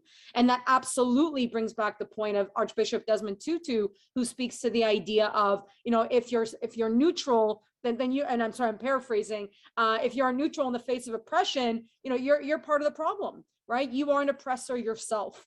And so as educators, as anybody, I would say, because I think we're all educators. Some of us have licenses to do the work, but parents, people in workplaces, a bystander on the street absolutely is an educator when it comes to intervene, when it comes to helping people grow and learn. We can all have these moments in our lives. It doesn't have to just be in a formal classroom setting. But that idea of neutrality needs to be struck away. Objectivity for sure, in the sense of facts and statistics and knowing the information and not, relying on stereotypes or tropes. But we need to make sure that people are not thought experiments. We need to make sure that human rights is above all what we go towards. And this idea that somehow we remain neutral, that we don't bring up these issues, is highly problematic. So when you come to the dine, dance, dress, the kind of celebration or the cultural tokenism that we play with a lot of our, I guess what would be considered, minority cultures, which I don't like that term, but you get my point, is that it ends up tokenizing. It ends up being cultural portraiture. It ends up being anything but a truly diverse look into things. So Black History Month starts on Monday. We're looking at all different directions. We're allowing voices to come forward that absolutely are critical of the state, are critical of police, are critical of many entities, because we have to do that. You cannot have Black joy, Black excellence, Muslim excellence, Sikh power, all these things. You can't have that if you don't allow the voices to come forward. And I think as an educator, we must do that at every age. So as Mr. Pander Harmon said, whether that is content driven, I think the pedagogy we use in BC, we're seeing a good move towards Indigenous ways of knowing, where we are trying to decolonize. We are, very early days on that, but we are trying to unsettle and decondition our minds from what many of us have been taught is the way to be. And that is why we're seeing change, to be quite frank. It is when we start to decolonize ourselves, when we start to undo this conditioning, that this white supremacist, European colonial conditioning, that we're going to start to see all the boats rise together, right? When we start to see that power base really come forward. But I guess I'll end it on this truly. I go back to that original proverb. They tried to bury us, not realizing we were seeds. The roots run deep. And the larger the tree, the deeper the roots grow. And what I am most hopeful for is that all of us have very deep roots. And a lot of them are faith-based, but even if you're not a person of faith, but as my faith carries me forward, my heritage forward, the intergenerational trauma that I need to undo and learn from, that all of us come together and to do that work and to work in accomplishment to help us. So when we have Muslim teachers and Muslim individuals facing violence, Jews, Sikhs, Buddhists, all folks, Christians need to rise up together. We need to be marching on those streets or demanding for better in our classrooms and our workplaces. If we do that work, we know how to do that work. We have lived through it. The roots are strong. And even though the concrete might seem hard, we will break through, we are breaking through. And my commitment is to do that, from an educator's perspective. And then from that community aspect of, I am part of a community and I can be part of that change that needs to be seen. And I can bring my own lived experiences so that others feel supported in not feeling alone in doing that work. So thank you for this. And yes, absolutely, this is about action in the memory of those we lost on January 29th. We must do better for them and the many other, people that we've lost, but we must do better for them. And hopefully one of these days we realize that truth, justice, reconciliation are much more than political themes we bring out during elections, that they need to lie at everything we do. It needs to be ingrained within our souls that if one of us face an injustice, then it is all over the place. So thank you very much. Thank you so much, Annie. And you're absolutely right. The importance of us working together for collective and true justice is, and we've heard that theme throughout today's event, because it is so important, because it is so needed for us to remember that we're not just consumers living in Canada going about, our lives and playing video games, for instance. Not that there's anything wrong with that. But the idea is that we have meaning, we have a purpose, and there's something that we have as a responsibility to our fellow human beings and the environment and the world. So again, thank you for sharing that. We really appreciate you taking your time today to highlight the specific root causes as well as the importance of dealing with them head on. Thank you, Annie. Now, folks, I want to just inform you the next section of today's event is going to be focused on in essence, creating breakout rooms around municipal communities. So we have 4 today, which are Vancouver, Surrey, Richmond, and Burnaby.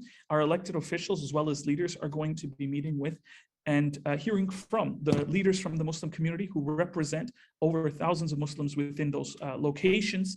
And we're going to also be sharing those with the organizations represented, such as the BC Muslim Association of Canada, and many others, for their communities to better understand the unique challenges that our representatives are helping to deal with and to overcome. So I'm going to ask my colleague to help set that up.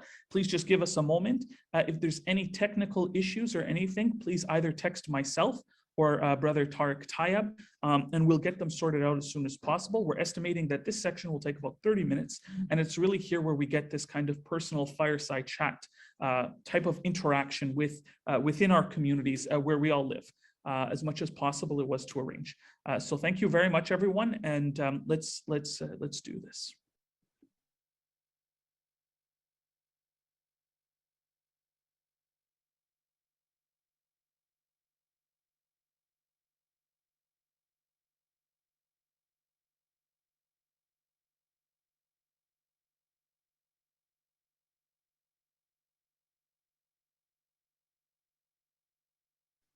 So everyone should have received an invitation in your Zoom portfolio. If you just click yes, you should be able to.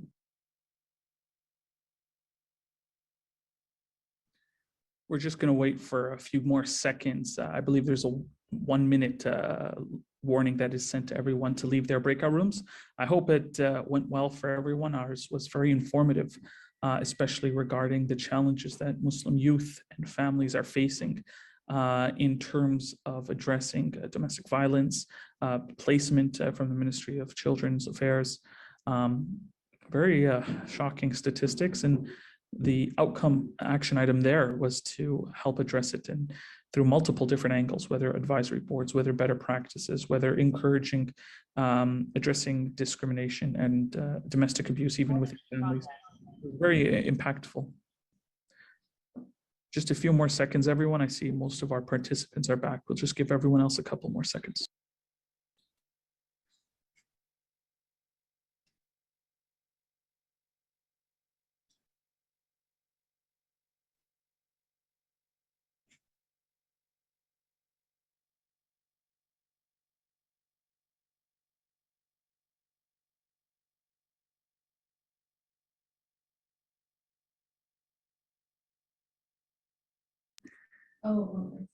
So, I hope everyone had an awesome breakout session, very informative, very engaging. Such a vast issue of dealing with different aspects of Islamophobia. I was mentioning that in ours, we talked about particularly the challenges associated with children and families. Our kind of next speakers, our last two speakers today, we're going to ask Brother Harun Khan, who is the President Emeritus of the Vancouver Masjid Al Jamia, as well the Pakistan Canada Association, as well as a trustee with Vancouver Al Jamia Masjid, to share a few words with us. Brother Harun, I think that the only thing is maybe just reposition your camera. I think. Can you hear better now? The audio is perfect. I think maybe. Okay. If you make the camera horizontal, it's horizontal. Oh, okay, interesting. Turn it the other way. Yes, because it's kind of, there we go. We can see you. Okay. Now I'm sideways. Okay. More? We're almost so there. that's straight. All right. And yeah, that's yeah, good. that's okay. Perfect. Thank you so much, Brother Harun. Very good. Thank you, Yusuf. Assalamu alaikum, everybody. Peace be unto you. I come here today speaking to you from the Al Jamia Masjid, Vancouver, British Columbia's historic first mosque, established in 1963. And being here in this place, it gives us pause, because the people that came to pray in their mosque in Quebec, they were just like us, just like anybody else coming in, to stand together, shoulder to shoulder, and to give praise and to give thanks and to meditate and to develop this spiritual connection to the Creator. And they were gunned down by a man that was inspired by white supremacist ideology. And it's a real thing, and it's something that we have to acknowledge. So I'd like to read out the names. You have to it's not just generalities of 6 people dying. These were fathers, these were brothers, these were sons, and they died a terrible death. And Mamadou Tanu Barry, Azidain Sufyan, Abdul Karim Hussein, Ibrahima Barry, Abu Bakr Tabti, and Khalid Belkhami. These 6 passed in really a very difficult circumstance, and we remember them, and we pray that Allah Subhanahu wa Taala, the great Creator, has mercy on them and gives them Jannatul Firdaus, which is paradise, and where you can be reunited with those you love, and you get raised with the ones you love, and to give sabr, patience to their families. Now, my dear respected brothers and sisters, that's who we are. We are brothers and sisters of the human family. And I'd like to acknowledge that we're standing and living in the traditional land and territories of the Coast Salish, Squamish, Tsleil-Waututh, and Musqueam people. And we're very honored to be sharing this land with them. And we also, in discussing Islamophobia, in discussing hatred in all of its forms, the indigenous people have suffered terribly. The residential school discoveries that have been happening with alarming regularity, where people are thrown away. Anti-Semitism. A couple of days ago it was the Remembrance Day, National Holocaust Remembrance Day. 6 and 6 million. One is too many. And these are the things that we all have to understand. It's the scale. Christchurch, New Zealand, many were killed in a massacre. The Ufsel family in London, Ontario, a family run over just for being Muslim and dressed in the garb, their traditional garb, and killed in a horrible way. My dear respected brothers and sisters, the whole purpose of this get together is to not just condemn the hatred. We all understand that. And I'd really like to thank Brother Yusuf and Brother Tariq, Islam Unravelled, and all the volunteers who really helped to put this together, and also of compiling the data, compiling the statistics. These are things that beggar belief. We don't really quite understand it, but when you actually see it in black and white, it's quite stark and it's very real. And hatred exists, and hatred towards Muslims exists. And the only way to counter it is you need to engage. You have to engage with people, bring people together. And today's event, we've had every level of government, federal, provincial, municipal. You've got the city councilors, you've got the people who volunteer. These are the things that drive communities, it drives societies. And the work that we continue to do enables us to fill the gaps. And because there are gaps in the world and in the cities and in the country in which we live, and it requires us, it's incumbent upon us to participate. It's incumbent upon us to go and take the time, make the effort, and let our voice be heard, and also to become a voice for the voiceless. Now, Islamophobia in and of itself is an irrational hatred. The more pernicious thing is bias, and where people don't get the jobs that they would normally get, or they're not getting being granted citizenship.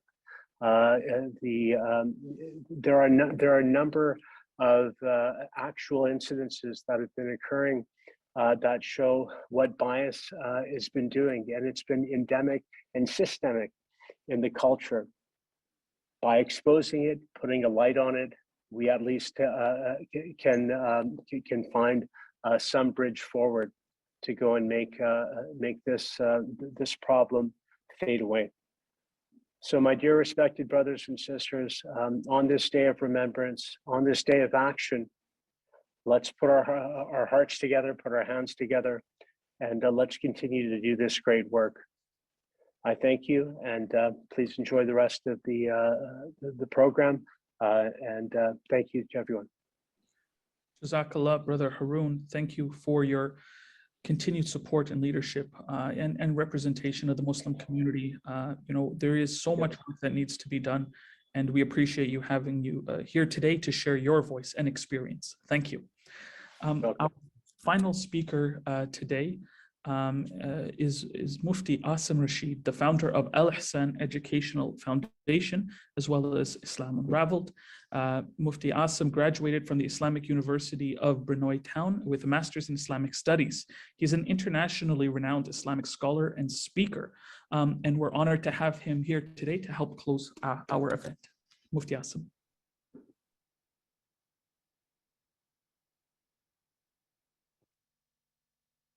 Thank you very much, Brother Yusuf. Assalamu alaikum wa rahmatullahi wa barakatuh. Bismillah ar-Rahman ar-Rahim. I would like to express my heartfelt gratitude to all of the brothers and sisters who helped organize this event, coordinate the speakers, and the speakers and presenters themselves for sharing with us their valuable time and making this a priority for themselves.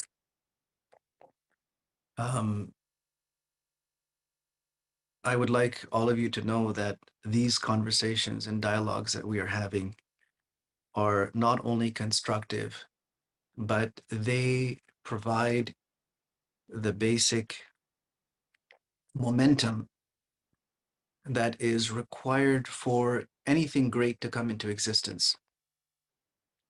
Anything that has happened in the area of social justice and humanitarian work has started with these types of dialogues where concerned individuals, community leaders are putting their heads together and discussing the problem and discussing solutions to the problem. So what we are doing here is not only productive, but it's actually crucial and essential in order for us to see the changes that we foresee, the changes that we feel need to be made. And it's also an occasion to rejoice and commemorate the effort that has been made in this regards, because a great deal of progress has been made. Yes, the great tragedy is that it was catastrophic events that became the catalyst for such initiatives. So while we remember those who have suffered the brunt of Islamophobia and similar dangerous sentiment, and grieve for them and grieve with their families, it's also important to acknowledge that progress has been made and is being made, and hopefully those lives will not have been lost in absolute vain, even though we cannot bring them back and there is no way in which we can really compensate the families. But for those, for the survivors and for the families of those who have departed, to know that there is work going on for which they became the martyrs, and that work is improving the world in small ways at the moment, and inshallah in much more significant ways in the near future. That to have that in the back of our minds is also very, very important. There's one message that I have been conveying since the beginning of the Islam Unravelled Initiative, and that is that my request to anyone who comes across these types of initiatives or happens to take part in them or is interested or is concerned, that there are three things that we need to unite ourselves on. While the implementation and application of it will vary from context to context, but in general, if there are three principles that we can all unite on, then we will be able to create a very strong front against these types of sentiments in our society, which we all agree are very harmful and destructive. The first is that we should unite to help the oppressed parties, no matter who they are, no matter what level of awareness we have about those communities, or don't, no matter how close we are to those communities or not, we need to side with those people who are unjustly hurt and damaged and have their quality of life diminished at the hands of other people. So to always take the side of the oppressed. And secondly, to stand up against any oppressive forces, those who are causing the oppression, those who are causing damage, those who are causing hurt, those who are taking lives, irrespective of who they are, even if they attribute themselves to us or affiliate themselves with our religious group or ethnic group or social circle to stand up against the oppressor, so that the oppressors in society know that their actions will not go unquestioned and they will not go unchallenged. In fact, there will be a very strong force that will stand up against them and use whatever tools and means they have in their capacity to stop that oppression. The Prophet Muhammad ﷺ famously said that help your brother, whether he is an oppressor or oppressed. So his companions asked, we see ourselves helping him if he's oppressed, but how would we help him if he's the oppressor? And the Prophet ﷺ said, you stop him from his acts of oppression. You stop him from his oppressive acts. That is helping him. So that's the second bit of the message. And the third is to approach the source when it comes to trying to understand a community, rather than trying to gain an understanding through mass media, through word of mouth, through incidents that we read about or hear about, to actually go to the source and engage in conversation, engage in dialogue with the parties that are being discussed. And this is how knowledge is gained, and this is how knowledge is imparted. Otherwise, the door for negative assumptions about anyone is opened wide, and it causes a lot of damage. When you have a society where people are suspecting each other, and there is a deep-rooted mistrust between some members of society and others, then it is only a matter of time before very, very deep divisions occur in that society, and that society starts falling apart. And then the result is that even those things that everyone holds on to dearly are affected and impacted. So these are three things to help the oppressed, to stand up against the oppressive movements and voices and people or groups, and to engage in direct dialogue with the affected parties. In this case, we're talking about Islam and Islamophobia. So to engage with us, to engage with our communities, it doesn't just have to be with the community leaders. There are Muslims in every single community, and they're very easy to talk to. It's just a matter of reaching out and saying, hey, this is what I'm hearing, or this is what I'm understanding. Tell me a little bit about yourself. What does your religion actually say about such and such thing? And in this way, we will be taking positive and effective steps in understanding each other. And man is enemy of that which he knows not.